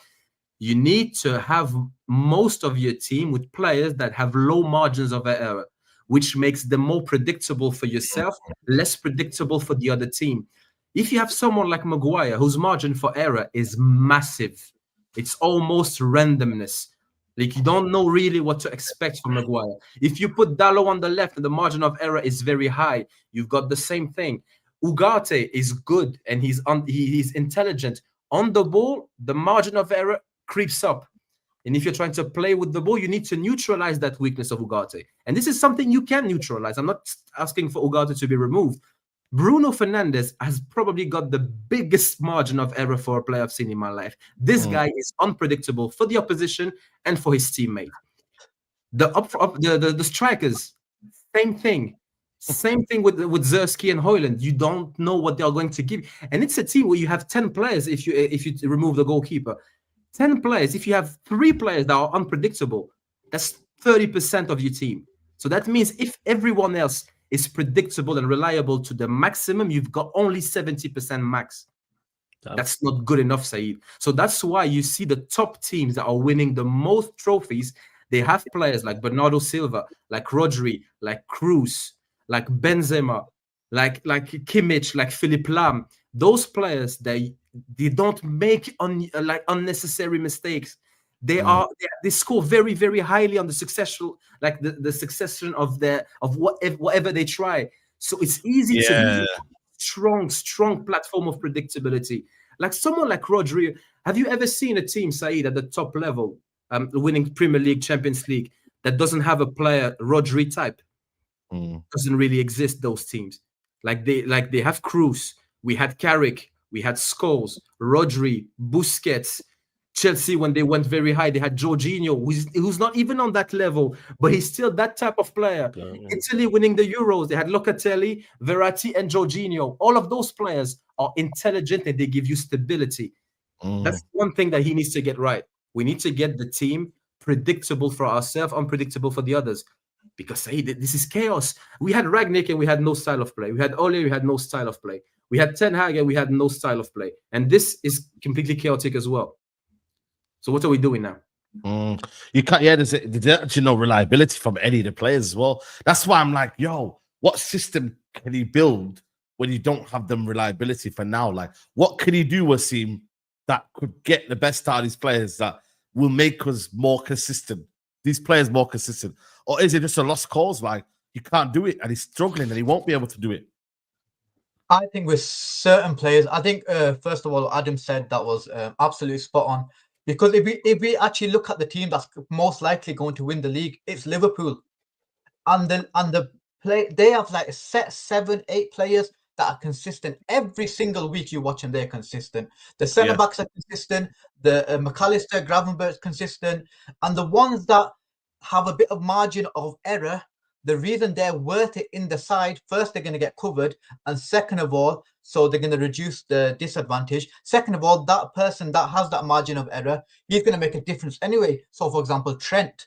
And if you look at Sir Alex's side, Carrick, Fletcher, all reliable, Vidic, Ferdinand. But then he had Valencia on the right wing. Valencia, we knew what he was going to do. Every game, we knew what he was going to do. But then you can have a Nani in that team. Yeah. You wouldn't have 2 Nanis on each side. Nani was a very good player, don't get me wrong, but Nani was a bit more unpredictable. You won't have Nani on the left and Nani on the right because Rooney wouldn't know where to go then. Rooney knew every single time Valencia is going to run down the ring, cross it to the centre spot. I'm going to get 10, 15 tap-ins just from that area of the field. So with Amorim, I think with certain players, they are the lost cause. Like, for example, Fernandes, Højlund. I'm not even speaking on Højlund at the moment. Gosh. Yes. You know what's like yesterday? The game yesterday, it was a 7:30 a.m. kickoff here. I had my family for the weekend. I had my parents and my brother as well. And we woke up for the game 7:30 the game. And my mom was watching the game with my brother and I. And like we had some counter where we defended a set piece or something. And the ball, like I think Bruno made a good pass to Højlund and then Højlund started running with the ball. And my mom, she always thinks we're a bit pessimistic because she doesn't watch like the games all the time. She doesn't follow as much as we do. And she hears us all the time, just like moaning and like criticizing all the time. And she was watching the game with us and we saw Højlund take off with the ball. My brother and I had the same reaction. Look at him, he's going to fall on the grass. And then he started running and then he fell on his ass. He got pushed and she couldn't stop laughing because we predicted it like a good 10 seconds before, like he's going to fall. It's happening. And it exactly happened. That's the only I was talking about predictability. That's the only thing I can predict. Predictability will be terrible. Yeah, he's woeful. Oh Lord, he's embarrassing. Bro, yes. but now we know he's woeful. We know he's woeful now. But is he gonna play Cheeto now? Hey, Cheeto, you know what happened though? Cheeto played against Everton and he was all right. He didn't do anything. He did. He wasn't fantastic, but he wasn't terrible. He did. This is why I've been saying, play the youth. He did okay. Hey, you know what? Run him out. But go to Paul every single time. Run him out there again. Worst case scenario, he plays terrible, and you can take him off after 20 minutes, 30 minutes, half time, wherever you please. He did all right. Held the ball. What are you talking about? Sean, he weren't gash. He did the principles. Give and go, hold up play, a little touch here and there. Like, he was tidy. Like, he made a couple of runs. I don't have an assessment. I think it's very hard to assess. Like, I can't say he was good. I can't say he was bad. I think he went awful. He was just okay. But he wasn't bad. Like, he didn't make. He wasn't bad. He held the Ireland, and that's enough for me. He held the ball up a couple times. He played a couple passes. I don't even think he had more. He had double figure touches. I don't even think he had that. So but he did. But he did okay. You know what I'm saying? That's all I'd say. Play him. Let's see how we know what we're getting with Højlund. 0011 or whatever he is now. Cheeto can't do worse than that. Play him. Yeah, watching Cheeto, what I saw was an actual striker's instincts of like movement. Like he was dragging defenders whenever Garnacho got the ball. Garnacho found space because Obi was moving into space. He was taking defenders away, and that's something that Højlund doesn't do. He's way too stagnant. He just doesn't move, and I don't think he understands the movements. I think a lot of that's down to Højlund having played more of like a left forward for Atalanta, whereas it's one of those cases where Cheeto Obi, he's a striker. He's got them striker instincts. He knows how to move, and I loved seeing that from him. And that to me, it's going to open a lot more space for other players. I was saying this a couple of shows ago about Weghorst. The reason why Rashford scored so many goals is because Weghorst had the ability to drag defenders and actually move players, which created a lot more space for the attacking players to get goals. So you'll see Garnacho score a couple more, or at least have more opportunities to miss. Do you know what I mean? So we'll see, but Cheeto, he's one of those that he's young, but you can already see he's got that instinct. He already understands where to be and where to move to. He's occupying the central centre halves. He was actually occupying them. Like, there was a focal point. There was something there. There was something to target. But back to the original point that we were going off Adam's point. A lot of these, not a lot of, quite a few players we can rely on consistency, generally speaking. If we play Mazraoui right centre back, for majority of the time, he's going to be consistent in that position. So we know certain players. But the problem is there's too many of the opposite side. So it's hard to, because if you've got 5, for example, consistent players and 6 inconsistent players, no matter what those 5 do, it's too much inconsistent on the other side that's affecting the entire team. The 5 can't carry it. You get what I mean? With Liverpool, 8, 9 players are consistent every week, so they can carry an inconsistent player. We can't. We basically need a lot of new players, to be honest. Yeah, 100%. There's a super chat here that came in from Aslan said, I was in the minority that caught out the summer window. Fans shouting for Dillet and Ugarte deserve every second of this disastrous use of funds. I think those 2 players are actually decent, to be honest. Yeah, they're bottom of the pile. Them, you don't need to worry about them. There's a lot bigger issues. Yeah, like, they're not the greatest, but I think I put them in the positive side of things. And I don't understand where Dillet and Ugarte issues. Like, I don't look at them, our team, and go, those 2 are the problems. Exactly. They're 2 of the positives. You could look at them and say they have their weaknesses, but every player does. So that's fine. But they are warriors that have qualities. So I'm okay. Yeah, you're not expecting Ugarte and Delict to make the players around them better. You'd hope that they, that with themselves they improve, but they're not going to make Maguire better. They're not going to make, Ugarte's not going to make Bruno better. He's not going to, they're not going to make those players better. So they're just a start. It's just a step. Do you know what I mean? A step towards the right direction of having players who are solid. That don't throw out like 2 out of 10s. Yeah, exactly. And as well, they have something that the others don't, is that they take responsibility. Like, you can see, like, for example, Dillet will try and defend with heart, and he will take responsibility, and he will shout, and he will try to communicate. And the same with Ugarte. You can't say those are players that hide or anything like that. And that is not the same. Like, you can't say that for everyone else. So at least that's that. Right? It should be the bare minimum. I understand that. I think for me there's a lot of issues in it. You know what I'm saying to you, and obviously right now we're 15th in it, and it's not going to get any better. You know what I'm saying to you, like, even we look at the fixtures and that, even though you don't want to like try and do that, but it's not going to get any better. Like, we're going to probably be rooted here. I even looked at like how far the rest of the people are. They keep carrying on.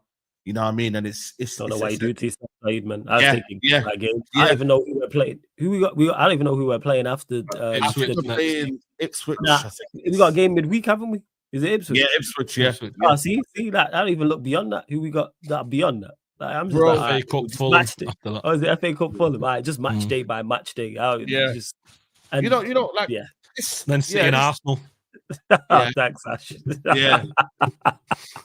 This season is just it's an absolute car crash, bro. Like I said, yeah, people are in and out. Like there's a lot of people that want the manager out. There's a lot of people. I'm at that stage now where I'm like, I hear both sides now. Like I'm with you, Flawless. I don't think there's a right answer. I don't think there's a wrong answer. Like it's a case of, for me, Ineos are on fraud watch. They're the ones that everyone should be really focusing on because they don't seem to have a clue. Like I don't know if you've seen the reports of Xavi. You know, apparently they went up to him, you know, and he said no.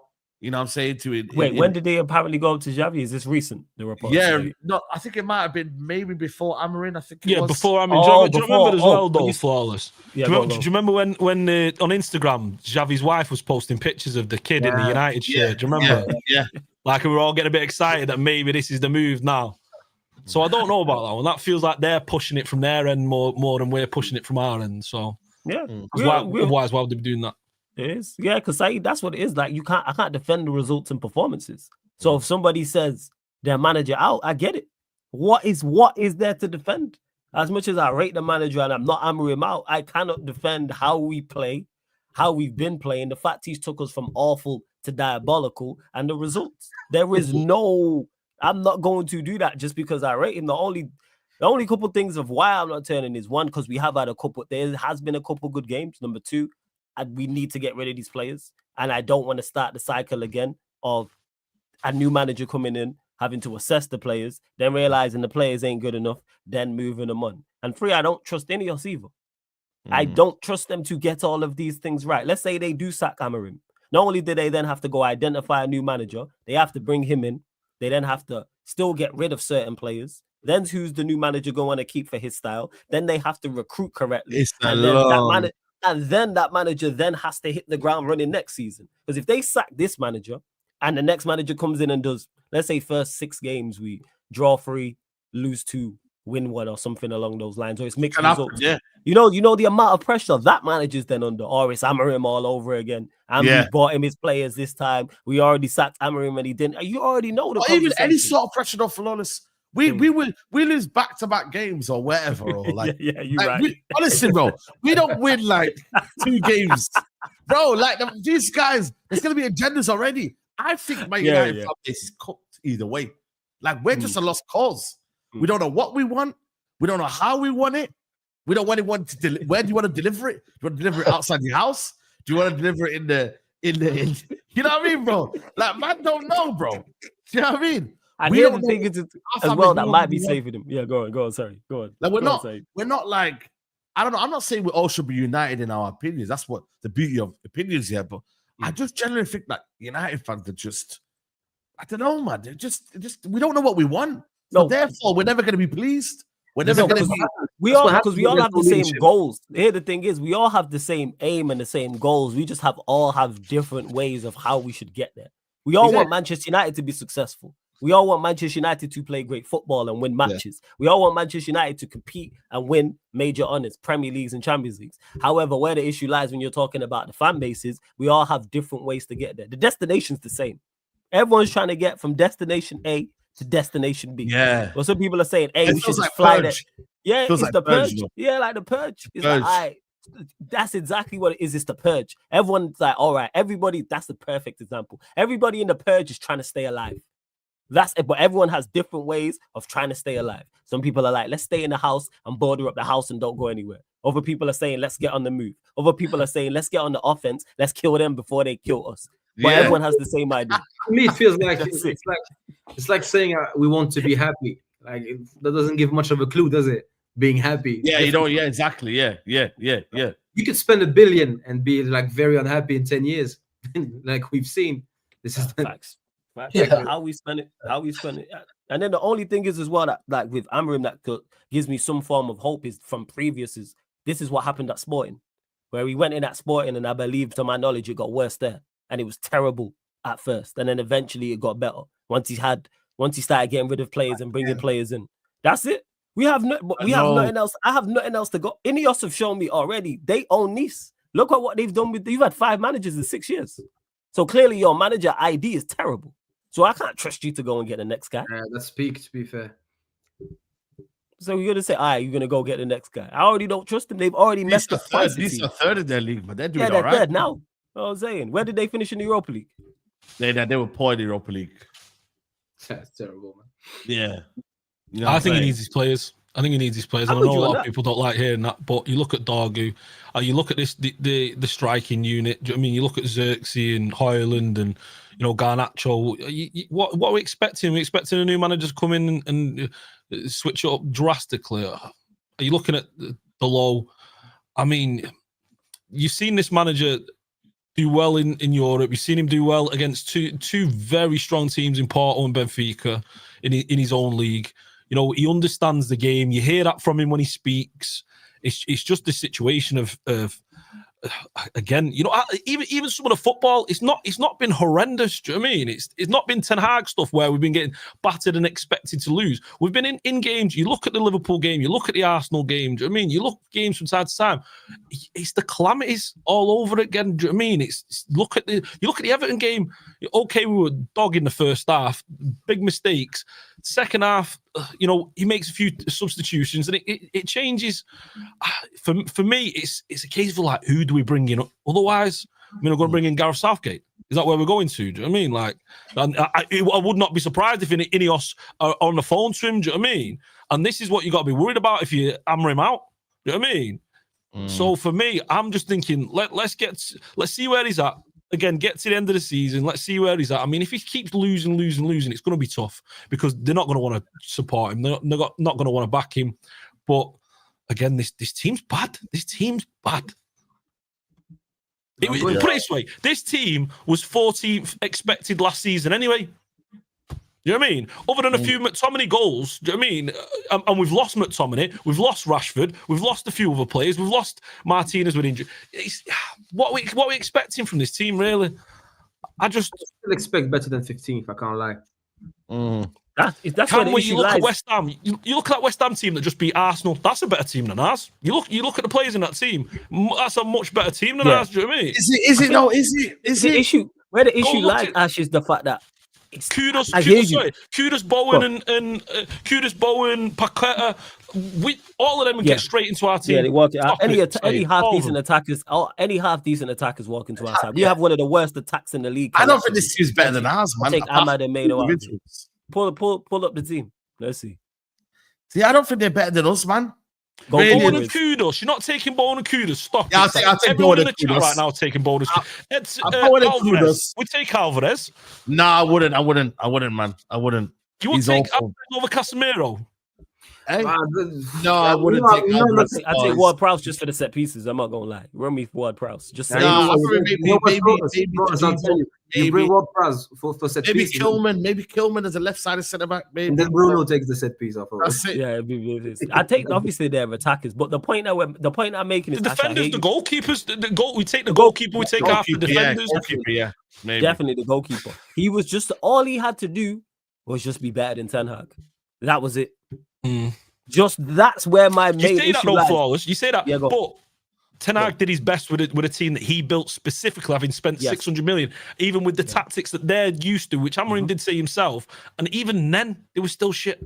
Oh yeah, so they've come in, they've had to retool, but just be a little. All you had to do, like if we was 10th, I'm like, all right, I'm not happy about it, but cool. Like I said, he took us from awful to diabolical, and the reason why I'm so critical of him because of that is because I think highly of you. If I didn't rate you as a manager, I'd be less critical. Same way if you're a player I don't rate, unless someone asks me a question or brings it up to me, I'm not going to mention the player. Whereas I rate Amorim. I think he is a very, very talented manager. I think he's much, much, much better than Ten Hag. That's why I expected him to do better than Ten Hag. Not the greatest, as bad as the players are, because we know the players are, but work with the tools you have. Do better. That's where my criticism lies. But that's why I'm also not saying get rid of him, because I want new players. Despite who the manager is, they could sack him and bring in whoever. I'm tired of remontadas, fresh starts. No more fresh That's what I'm starts. saying. You're gonna get No a fresh more start clean. with a We're lot out, of these we're players. out of clean slates, man. There's no more clean slates. Yeah, no more There's clean no slates. more remontadas. No more. None No of more. that. Get these players gone. Pick Because- a style, and that's on the board. That's Pick what a he's style saying. that Is you we wanna just go got to. I've just got to survive this season, get rid of And him, he and then we can start. with. And I'm with that. But if people are not, I get it.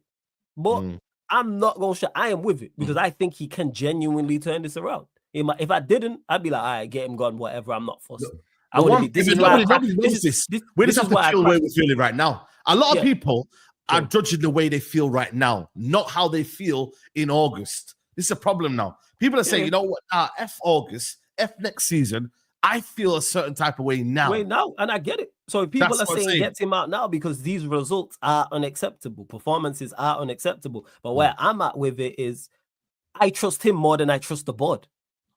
That's where my issue lies. But they go together though, Flows. They have to go together though, surely. They don't go. They go together because he works for them. But what I'm saying is, I trust in his talent as a manager because he has previous of doing something very well. This board have done nothing at Manchester United and nothing but for Manchester United that makes me go, oh yeah, you lot can turn it around.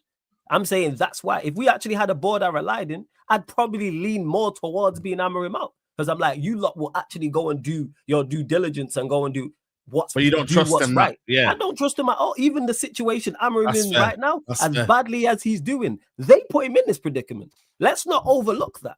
They knew these things going. They knew this, and all this. Oh, he didn't want to. Real talk. We gave him an ultimatum. You could have got him in the summer. Why didn't you issue the ultimatum to him in the summer and say it's now or never? Like that's why I just think it's just incompetence on their part, and I've not liked them from the jump. You said they're on fraud watch. For me, they've been frauds. Been saying this. Did a deal with the Glazers. Like I know what you are. I know why you're here. Despite you doing more positive things, like I think the window was good. Positive window, I think we had good. We made the most money ever from exits. Cool. But I still don't rate them. So it's like, yeah, go get rid of Amorim and then we're relying on them jokers to then go and... I can't. Yeah. The one thing I can defend Amorim on is he inherited the poor squad, or he mostly inherited the terrible atmosphere as well at the club. Yes, that's the one thing that I think is... And it started with Solskjaer. With Solskjaer, like these players were not used to discipline and to being like properly trained, and they came in when they wanted. They were growing too big for their boost players. Rangnick like hinted at it, and you can see that Ten Hag picked a few players because Ten Hag is a little man. He was a weak little man. You can see he picked a few players that were popular with the fan base and with the press, and regardless of how they behaved, he said, "I need those players to have the media on board as much as I can." So that's why, despite Rashford's terrible work ethic, he never did or said anything about him, because if he goes against Rashford, given the fact that he's already unlikable from the word go, he was going to get hammered by the media, and they did not even like him at that moment already. Those years with Ten Hag and those years with Ole gave us the result we have now. Players overweight, players unfit, no physicality, players not training, players lying to the club, players organizing parties and this and that. So that's the one bit I can feel for Amorim, because the players are not good enough, but they are not easy to coach because they are like children that have had a terrible education from year 0 to year 6. Like if you go past the fourth year of the development of a child, it's very, very difficult to go back. Between 2 and 4 are crucial, and these is gone. It's gone. So that's why we need to start all over again. And this is where I feel for him. Like you can see that Garnacho is still young. So that's why he started playing him back again and more, because he's adapting. But Garnacho's attitude and trying to leave as well and go Chelsea and ask for too much money for Napoli, like he priced himself out of Napoli. We didn't. And that, because we allowed that to happen, because we made him believe he's something he isn't. The same with Rashford, the same with Bruno as well. Bruno was questioning before he signed that contract whether the club's ambition and this and that. He was his strength, man. The nerve on the guy to question the club's ambition when you're at that quality, that level of a player. God, facts.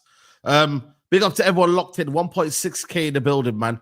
We just gone past 500 likes. Let's try and get to 700 likes, guys, if you can. Hit the like button on the way in, guys. Let's get these likes up, man. And also, big up to you lot, man. Lions Den says, personally, I think it's too early to criticize or praise Amorim. He's been in the job for 4 months. That's madness. People are criticizing this man. Big up the panel, says Lions Den as well on that one. And Ernest says, from Remontados to Obrigado, surviving Amorim. Can any of these players stay? Says Brian Doyle. Bro, like, for me, nah. Like, there's a lot. I'm still at that stage where I'm probably selling still a lot of people. Like, you know, I'm not like let go of that. And I think this is a problem. We can't, because they score a goal or they have 2 goals in whatever games and what. Like, nah, I still in my head that video that I did on TikTok, and on YouTube or wherever you've seen it, that video's still there where I'm keeping only a certain amount. Is it realistic? No. But I'm telling you guys now that a lot of these players I don't want at the club. I don't. Yeah, you got to get rid of Casemiro. You got to get rid of, for me, Dalot. Onana is a big problem. Højlund. Yes. Pick a name and a number, Saeed. Pick a name and a number. Do you know what I mean? Like, pick a number. It's like we're at bingo. Pick a number. Legit. That's where it's at. I bet, Saeed, you're selling more players than you're keeping in the ideal world. Hey? Yeah, exactly. In the ideal world, you're that goes to show how bad the squad is. That I don't know from any of you four who you would sell and who you would keep exactly, but I know you would sell more than you would keep. That's how bad the squad is. Bro. Onana's the first one, man. We're selling more players than we keep in the team. That's crazy. Guys, you know the Onana one, I feel like for me, it's like that. You know when you got a leak in your house here, but you just don't focus on it. You know, because there's all the problems that you have. You just put a bucket underneath. You say, yo, put a bucket there for now, and I'll deal with it next week. Onana's a big problem, you know, man. I don't think it's that big of a problem, to be honest. I think he is. You know, you do. Because you start getting mold. You leave that leak and you start getting mold, and next minute you got to start bringing down the walls. Do you know what I mean? He's dangerous, bro. He's a big problem, Onana, man. I don't. You know what? Because the thing with Onana was the conversation with Onana has become the same way it has become with Anthony. He's just okay to say he's the terrible. We need to replace him. He's the worst. I understand. Come on, no, Adam, please. Every week it's the same. Onana, his position is wrong. He dives and he doesn't actually move. He just like leaps in the same spot. Similar to Maguire. Do you know what I mean? You know, he's playing volleyball in the box. Like he doesn't come for crosses. I understand. Like, what is he good at? His kicking's horrendous. His kicking statistically is worse than De Gea's. You know what? I understand the criticism, but if you ask me, Onana or Højlund, who do you remove? Højlund. Onana. I want both out. Yeah, both, but I'm going Onana first. Onana's dangerous. If I have to pick Onana or Bruno, I'm removing Bruno. Onana or Maguire, I'm removing Maguire. Like, as much as I understand all of this, I seriously. Oh, I'm not. Bro, Saeed, I am being. You know what it is though, Adam? Everything starts with the keeper. Alisson, go and check it. This is why they want to get rid of Edison. Man City want to get rid of Edison because they've had enough now. They've said, you know what, enough is enough. Like, it's too much now. Nick Pope, Newcastle fans want him out. And normally you say Nick Pope, he's not great anymore. There's not, you know what I've noticed here as well? Like, I don't know if it's a common thing, but there's not many top keepers in the world right now. There's not. I can name you maybe one hand. Why do we speak about Onana that much? Why? Because we're a shocking team. Now, but he also adds to it as well. Like, look at his mistakes, Adam. His highlight reel for mistakes is horrendous. It's a weekly thing. I mean, once or twice a month, he's costing us big goals, like stupid, needless things. He costs us one every 3 games. He costs us a goal. Yeah, one every 3 games. He'll cost us a goal. The Brighton game at Old Trafford, a couple. Do you know what I mean? That he cost us there where he palms it. But how many times do you see a goalkeeper palm it back into danger? Almost every shot he takes, he's palming it back into danger. I understand it. I've said it like not this year, not like when we first got him. I said he dives like as if he has been bribed. Like the way he dives, it looks suspect to me. I understand. I hear it. It's very, very suspicious. He dives like. However, if we get a top class goalkeeper now. The rest is still urgent. Oh yeah, of course. Don't get that misunderstood, Adam. It's all urgent. And there's another thing as well. The way I work out is I'm going by who had the more chances. Like you can tell me Rashford is a better player than Anthony, but Rashford's been here 9 years. Anthony's been here 2 years. I'm getting rid of the guy that's been disappointing for 9 years, and I'm in the way that's fair. I'm removing the players that need to be removed first. And Luke Shaw, for example, he needs to get gone before before Dalot needs to get gone. Just because at this point I've had enough. You've had enough. Let me play you this video. Yeah, look at this just quickly. Yeah, let's look at this video, guys. Yeah, Onana mistakes. That's good, bro. I don't have all evening. I hear it. Look at this. The ball goes in. Yeah, watch this. Look at Maguire. That is so he's parrying it. Yeah. Okay, cool. It's a save. Yeah. Yeah, but Maguire here, bro. Let me ask you a question, though. Let me just say, though, why, when he's parrying the ball, is he falling backwards? I don't know. That's what I'm trying to say. Push forward. It gets worse. It gets worse. It gets worse. Watch this. Instead of coming back up here to claim the cross, look what he does. Look at it.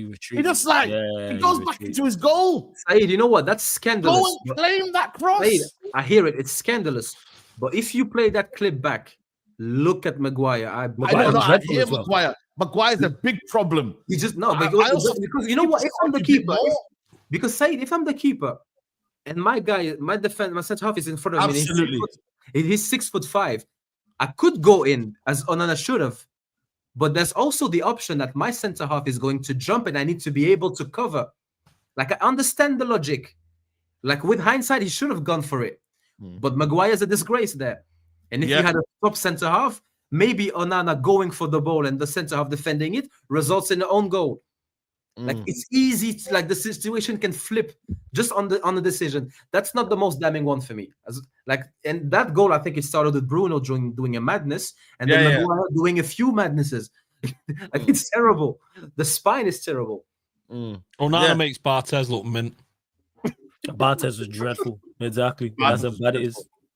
That's how bad it is. No, listen, the defender is awful because he doesn't jump as well. But it's just like, I just never feel like, the keeper's going to be there to command. He's going to be there to not make a mistake. I just feel like, also, you know what I mean? On, sorry. Yeah, I hear you. Go on, sorry, carry on. I just feel like, for me, it's like, I don't feel like there's confidence. If you said next season, there's a fresh back line, guess who becomes a problem? Onana. You know what I mean? Like, that's where I feel like next season, it's like, we're always thinking about Onana.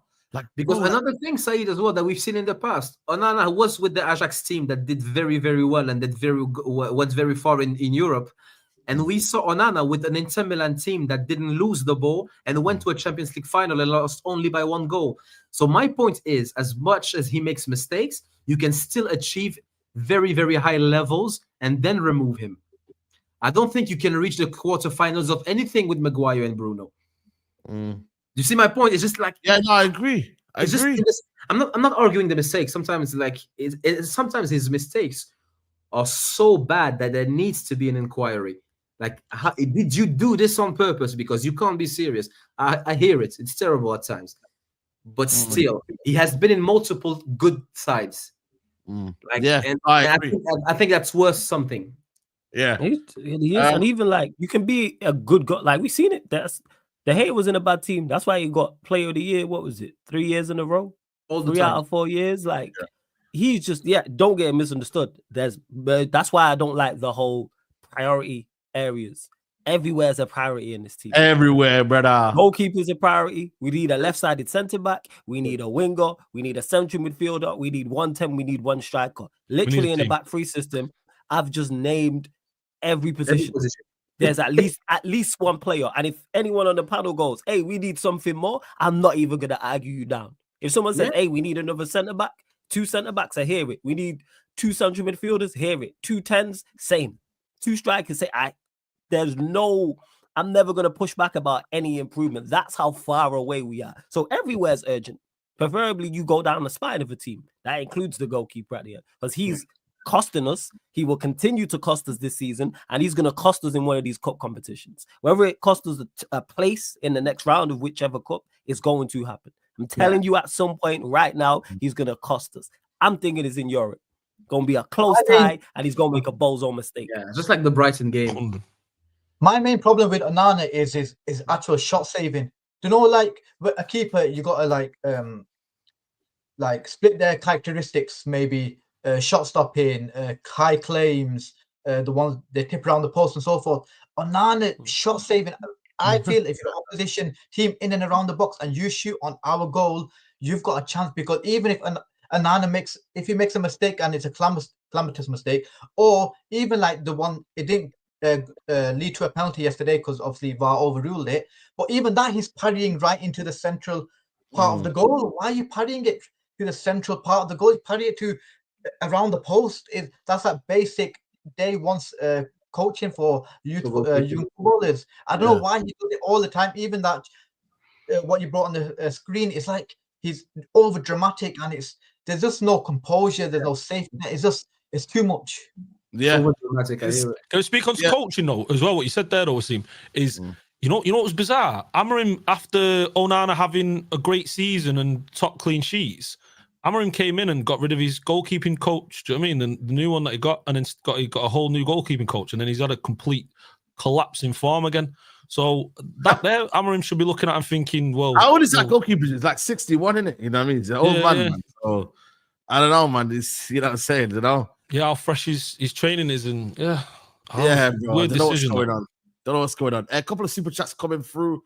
Big up to my guy Adams. He says, I'm ready to back Amorim to the moon and back, but his body language on the sideline is so annoying. As a player, seeing your gaffer like that, how can you respect that? You know what? Do you mind that? The manager just looking. I'll go with you, Wasim, first on this one. Do you like the manager just staring into space and looking up and down and, you know, like a bit like, bro, like, you know, like he's lost belief. He's lost like, yo, like the camera when they focus on him is like, yo, man looks zoned out, bro. It don't look like to me a person it looks to me a person who looks more worried than more kind of like in the zone. Do you get what I'm trying to say?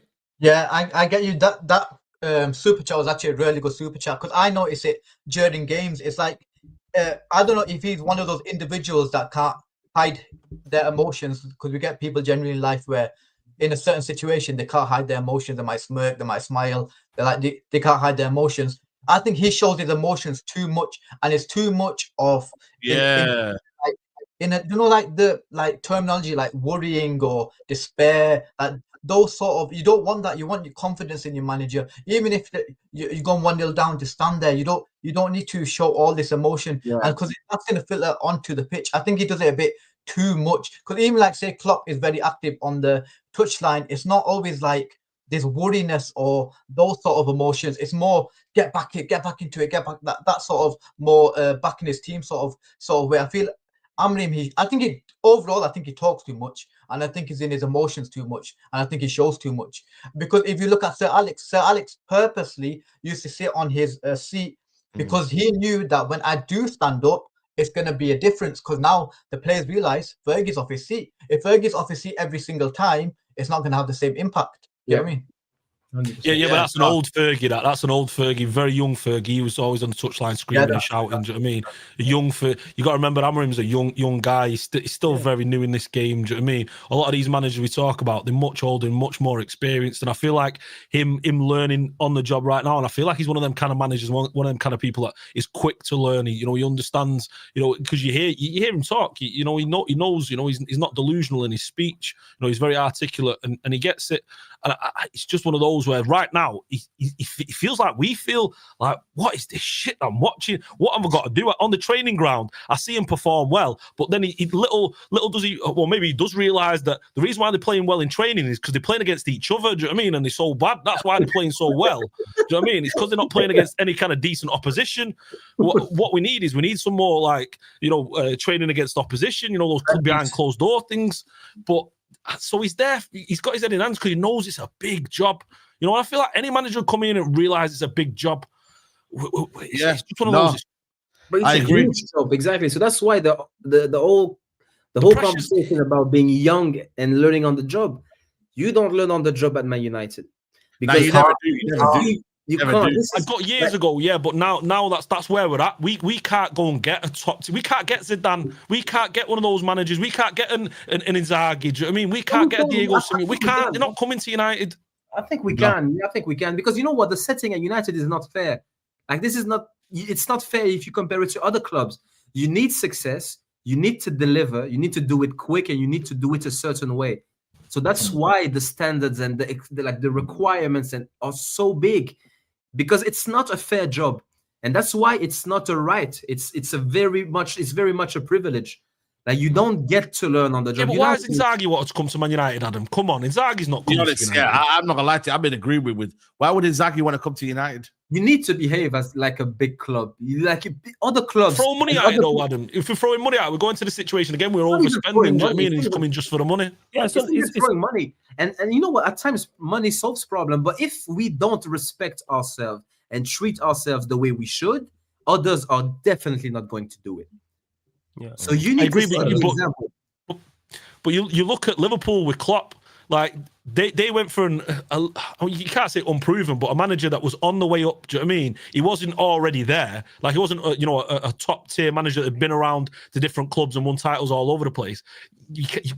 We're in that situation now where we've got to rely on an up and comer. He won the Bundesliga, didn't he? Yeah, he won the Bundesliga and he Champions League final against Bayern Munich. Yeah, he won 2 Bundesligas. Yeah, he won it twice. Exactly. And then again, the Dortmund is not Sporting. Dortmund is the club, and the next step is Liverpool and Manchester United. Like it's the club before. There are a few levels between Sporting. I think Dortmund is a level up on Sporting Liverpool. That's fair.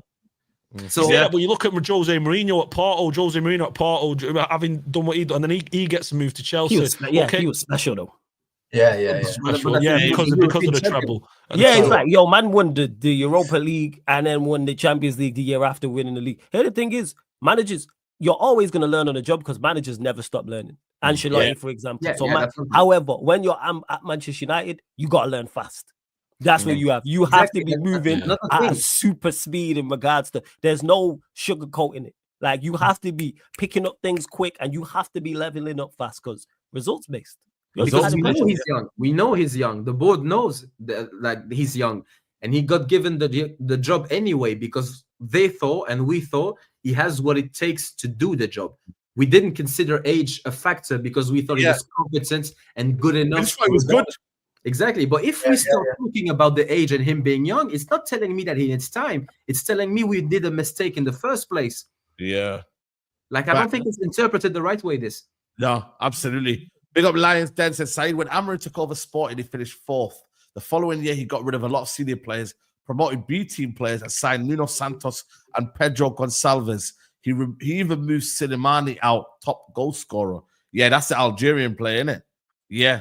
And one of his assistants? Assistants, yeah. Only 29, lack of experience. Listen, I don't really agree with that. If you're good enough, you're good enough in it, you feel me? But that one there about this comment here about getting rid of the senior players. That's why Rashford was a big reason why he wanted him out. He wanted players like football. I like that. That was a huge step in the right, and I thought he was going to continue that way. Yeah, exactly. Not necessarily banish players from the squad, but drop players. Keep mentioning it. Drop Rashford, drop Garnacho. Garnacho didn't start the next 4 games after that, but then Bruno's now playing every week. Højlund's now playing every week. Dalot's playing every week. Maguire. These players underperforming, and they're going to get you sacked. So back to, when you mentioned about him on the touchline, I say, this is your fault. All the stress you under is on you because you continue to play these players. Then they'll train, whether they train well or not. Or like Ash said, they're playing well because they're playing against each other. Then we have another match day. They perform terribly again. And then you do the same thing again. And then we go to a next match day. You play the same. Like, what are we? You are there. I can see on my TV watching. You're front and center watching this. So it's worse in person. But yet you continue to persist. I'm not like, you always have to attempt to try new things because you have problems. These men are not the solution. Maybe there's no solution in the club, but try different things. If you're going to persist with the system and the tactics, which I actually think is the right thing to do, personnel. Play Cheeto. Look, Cheeto played and look what happened. He did okay. He wasn't destroyed. He wasn't very much out of his depth. He was fine. He did okay. Try him again. Play him in the midweek. Play him against Ipswich at home. Start him. Why not? Yeah. You got nothing to lose. It's tactics as well. I think the best games we've had is our off the ball structure was better in those games. I feel our off the ball structure is far too open in certain games, as we saw most recently against Tottenham in our last in a game game or two ago. When we played those Liverpool and Arsenal, we defended in a 5-4-1. It was compact, it was rigid, it was hard for them to create chances. There are no spaces between the lines. So United fans see it like, look, we're defending well, we're holding on.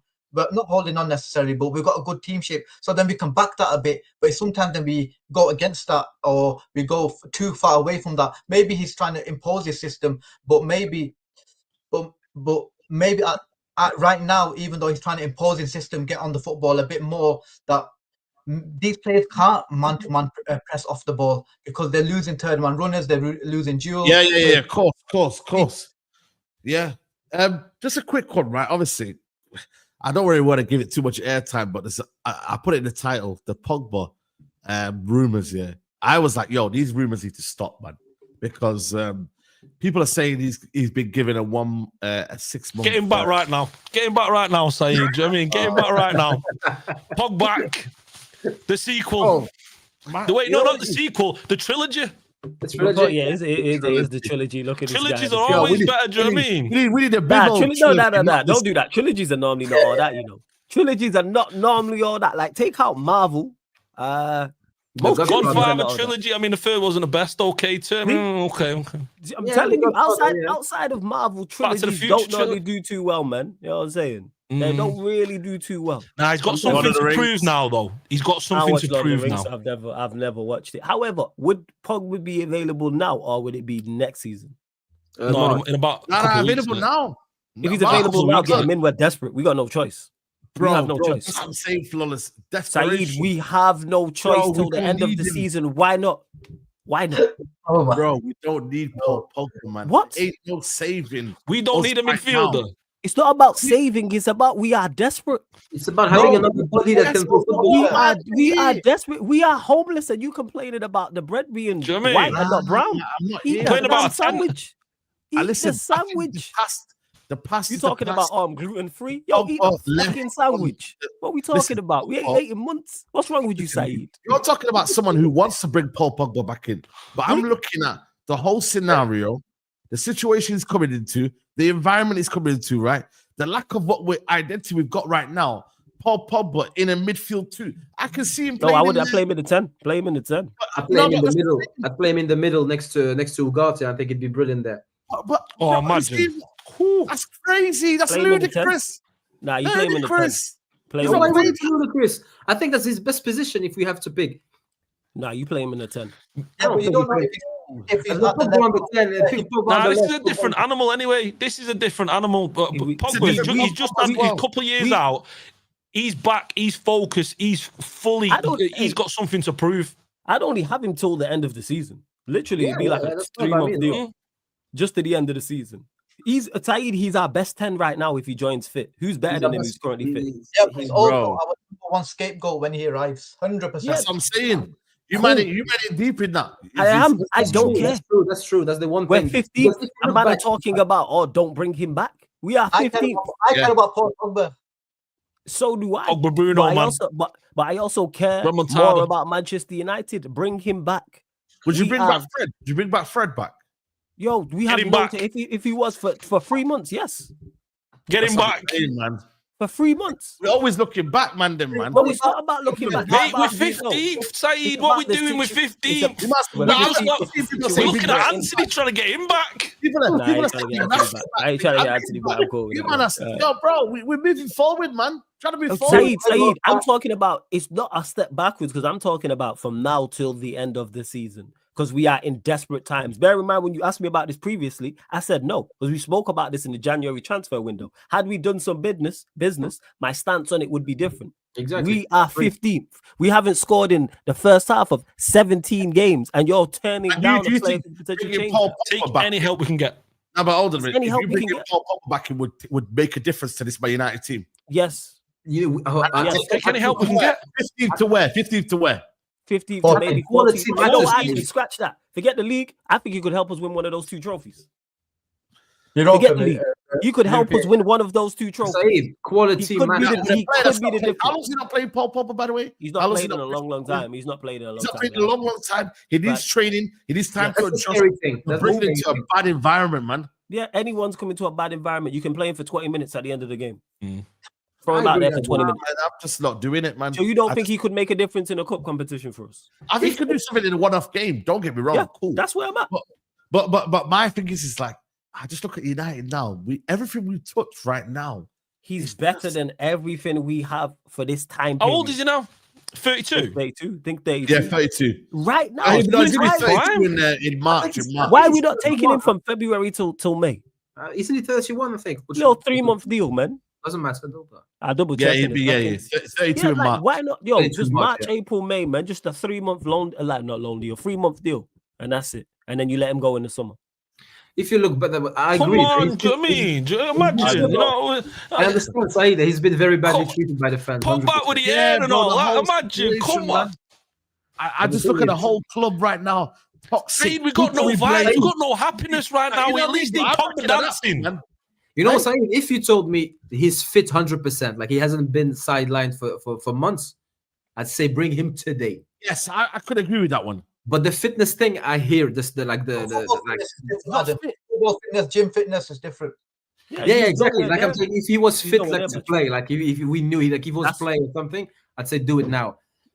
But it's hard. Game fitness is different. I understand. You know what's funny though? Just for 20, just to run him out 20 minutes. 20 minutes at the end of the game. Yeah, Neymar right now. We lose 3-1. Yeah. If we gonna lose 3-1 anyway, that won't be a Because problem. you know what? The problem. I tell you now, a half fit him is better than any other 10 we have right now. That's fit. And there is not name a a bet. Name a bet 10 that we have right now. Pogba, do you know what I mean? I wouldn't play him in the 10. I would play him in midfield, but he's better in the midfield and in the 10 than anyone we have. Like regardless. We are desperate. The problem I have now with this squad is now that Ahmad is injured, there is not one player that when he gets the ball, I'm excited. And this should not happen at United. We should always have someone electric, someone that is like, that bit of quality that you know what, something can happen. And now that Ahmad is injured, we don't have nothing. Garnacho is sliding, Holland is sliding. All for selfish reasons, because the difference Pogba's going to make, we're going to go from 15 to maybe 12 maximum. And but I can see some good passing here and there. Take it. Yeah, are you talking about the league?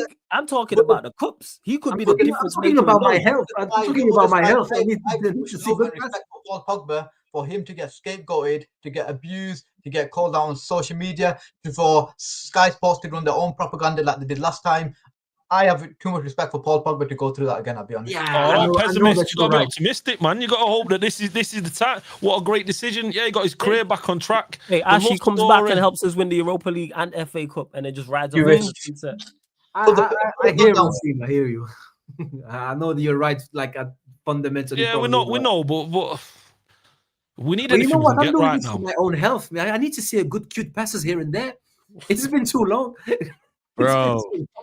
I think you could bring back so many players that would do well in this team, man. Because it's just the technical level is like Matic could do a better job than a lot of these players can do right now. I wanted Matic to play, and people were laughing at me. But the thing is for me, is like, don't let our situation, like, I don't know, affect your kind of mindset or something like that. Don't let where we're at right now affect your decision making. Like, we should still think in a logical way. Like, right now, guys, let's not do anything crazy. You know what I mean? Let's not do anything crazy, bro. You know what I'm saying to you? Like, let's not. It's not a case of bringing back Scholes, in 2012, when Sally Ferguson needed the most. We went on to win the league. You know what I mean? Like, we went on to win the league title. Yeah, okay, but what's the worst thing that could happen? What's the worst thing that could happen in this with bringing Pogba back? He plays poorly. A lot, man. We go for we're already on the floor. And for the manager, it's a death trap. It's a death trap for the manager. Because then he brings him back in, it doesn't work. Then you've lost a lot of the fan base, and then it becomes toxic. Yeah, the fan base. Once people find out the manager brought him in, then the manager's gonna be like, "Yo," the fans gonna be like, "Yo, this guy's." That's why you have to win, Saeed. That's why you have to. If he wins, you have to win a trophy. Yeah. If he comes in and he helps us win a trophy, that shuts everybody up. That's the pressure added to it. You're at Manchester United, man. Welcome to the pressure cooker. No, I'm not saying. Yeah, we need pressure. He didn't. No, but that's the added pressure that he didn't need. You've told him. You said this season is it a must for you to win a trophy this season, Flo? Yes or no? A must. No. Not a must. No. Okay, so now with Paul Pogba, you're now saying it's even a must. I'm not saying it's a must for me. No, let the fans be the fans. I'm saying what can assist you. Okay, if you bring him back and he helps us win a trophy, that takes so much pressure off of you. It alleviates, so, and people go, hey, that was a genius move, you know, because he actually helped us do it. Because at this moment in time, the season can still be salvaged from an Amorim perspective if he wins one or both of these trophies. And the way we're going, we're not going to. So I'm saying if you can get whatever assistance you can, do it. I'm saying you're homeless and you're talking about, oh, I don't like the fact the place ain't got a balcony. Because at the moment, I'm looking at teams like what I'm talking about. I'm looking at teams that's like Southampton. I'm thinking, damn, that's a tough game. And that shouldn't be the case, bro. It shouldn't be the case. Shouldn't be. Yeah. And you know the way this manager has been moving, he could play Pogba wing back or striker for all we know. There's no guarantee that he play him in the right spot, because profiling players has actually been his mistake. So that's why, like Saeed, during Mandem talk last week, I was writing to you. I was like, this profile player thing, the manager's biggest weakness is profiling players. So that's very scary at the moment. Talking about profiles, he can't even profile the ones he has. So that means you're putting trust in Ineos. That's dangerous.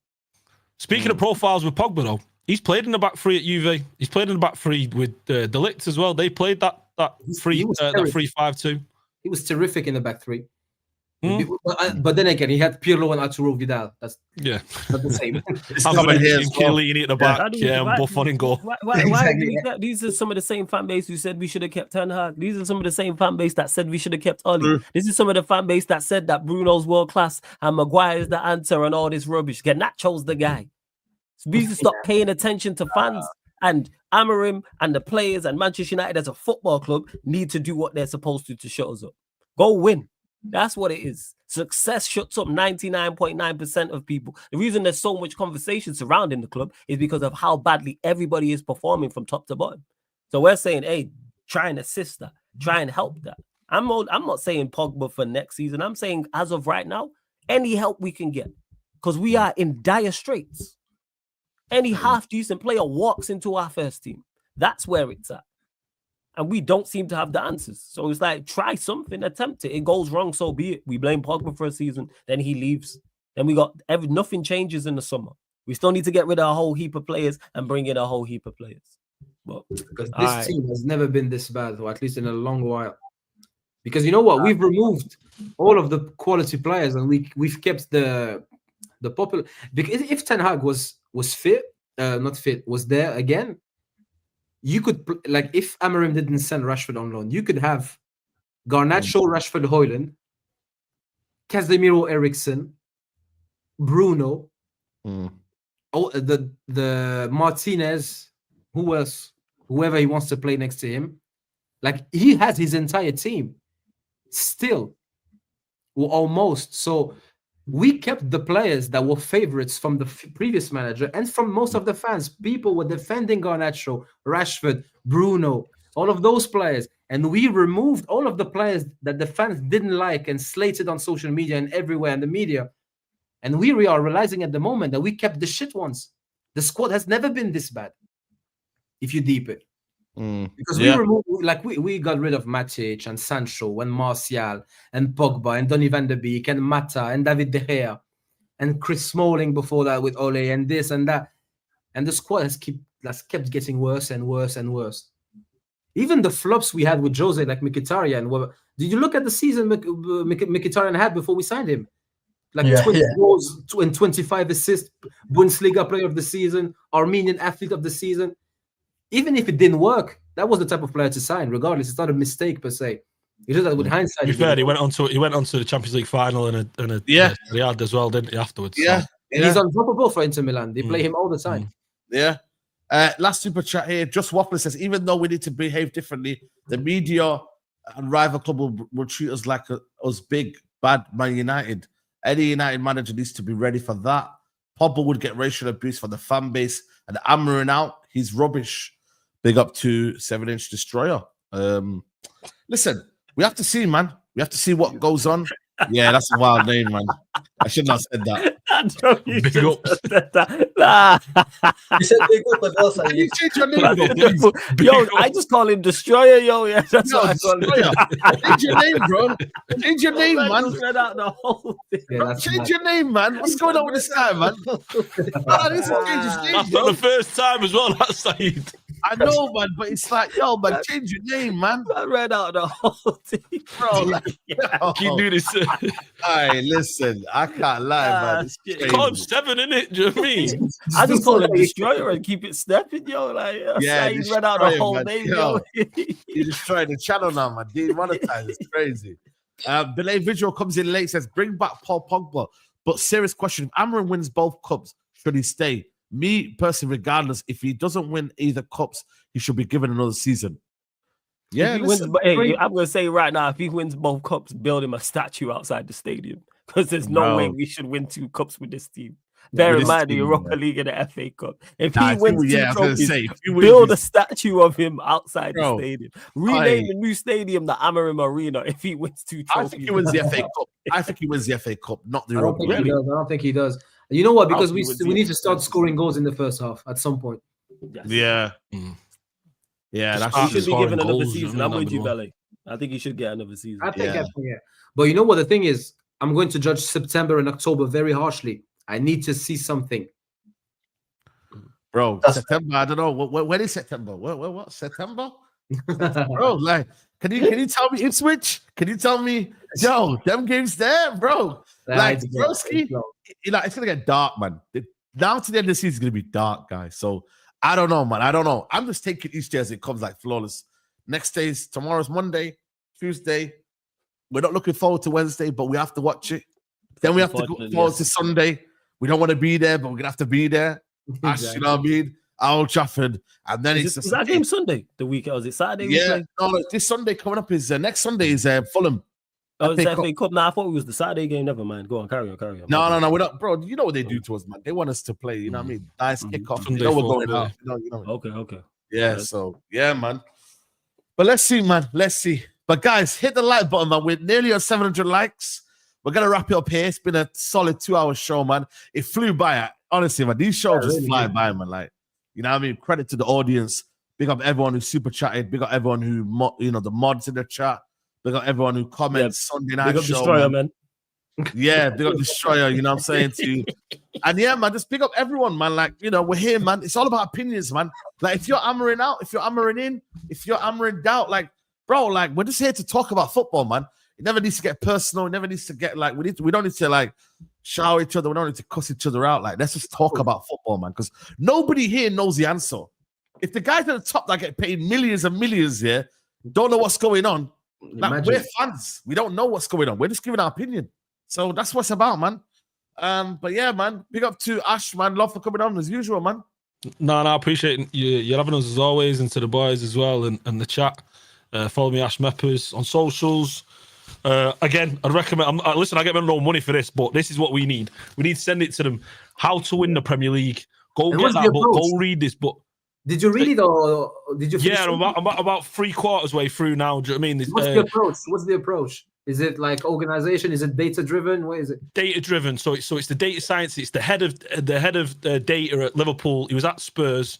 One of the reasons why they brought through, that nice team that got to, like with the Hurricane and the rest of them, and then at Liverpool and brought through Sadio Mane and Salah and the rest of them. Do you know what I mean, on the data science behind it? But really interesting. It's one of those that definitely recommend the read for, because something that at United we've sacked our data sciences, haven't we, department, and we've had a real clear out of that, and it's worrying going forward. So it's interesting. But now, as always, fun show as always. We'll go again. 100%. Yeah. Big up, man. Adam, man, thank you for your time, bro. Yeah, it's a pleasure as always. I love these shows, man. And big up everyone. Wasim, Flawless, Ash, Saeed, of course. The big up the chat. It's love as always, man. Thank you very much. Yeah, big up, man. Big up to Wasim, man. Hope you're well, man. Big up to you, man. Yeah, thanks for having me on. Big up the panel. Big up the comment section as well. And I just think no one needs to be Amorim in or Amorim out. If you can just voice your opinion, voice your perspective, as long as it's reasonable, respectful, you got a point of view, it's fine. I agree. Yeah, absolutely, man. I agree, man. And obviously, big up Flawless, man. You know what I'm saying to you? Big up to you, man. Blessings for having me, as always, Saeed. Appreciate it. Do enjoy these shows. I do feel better after them. Just let's see it. That's because United is, it's just a complete shit show. So yeah, but it's good to hear like different perspectives, and it's not all just doom and gloom, even though it's mostly. So big up to you also. Bless from having me as always, Saeed. Got coming up Q&A quickly, sports Q&A straight after the show. People, rest of the gang, just answering sporting questions from the chat, and then the United Liverpool show with Beijing Reds TV. So yeah, that should be fun. Barbados edition. Yeah, make sure you follow up, man. We're gonna redirect to Sarcasm City TV people. So make sure you go over to that chat and just show love to Sarcasm City TV, man. And then we'll be back tomorrow, man. Midday live.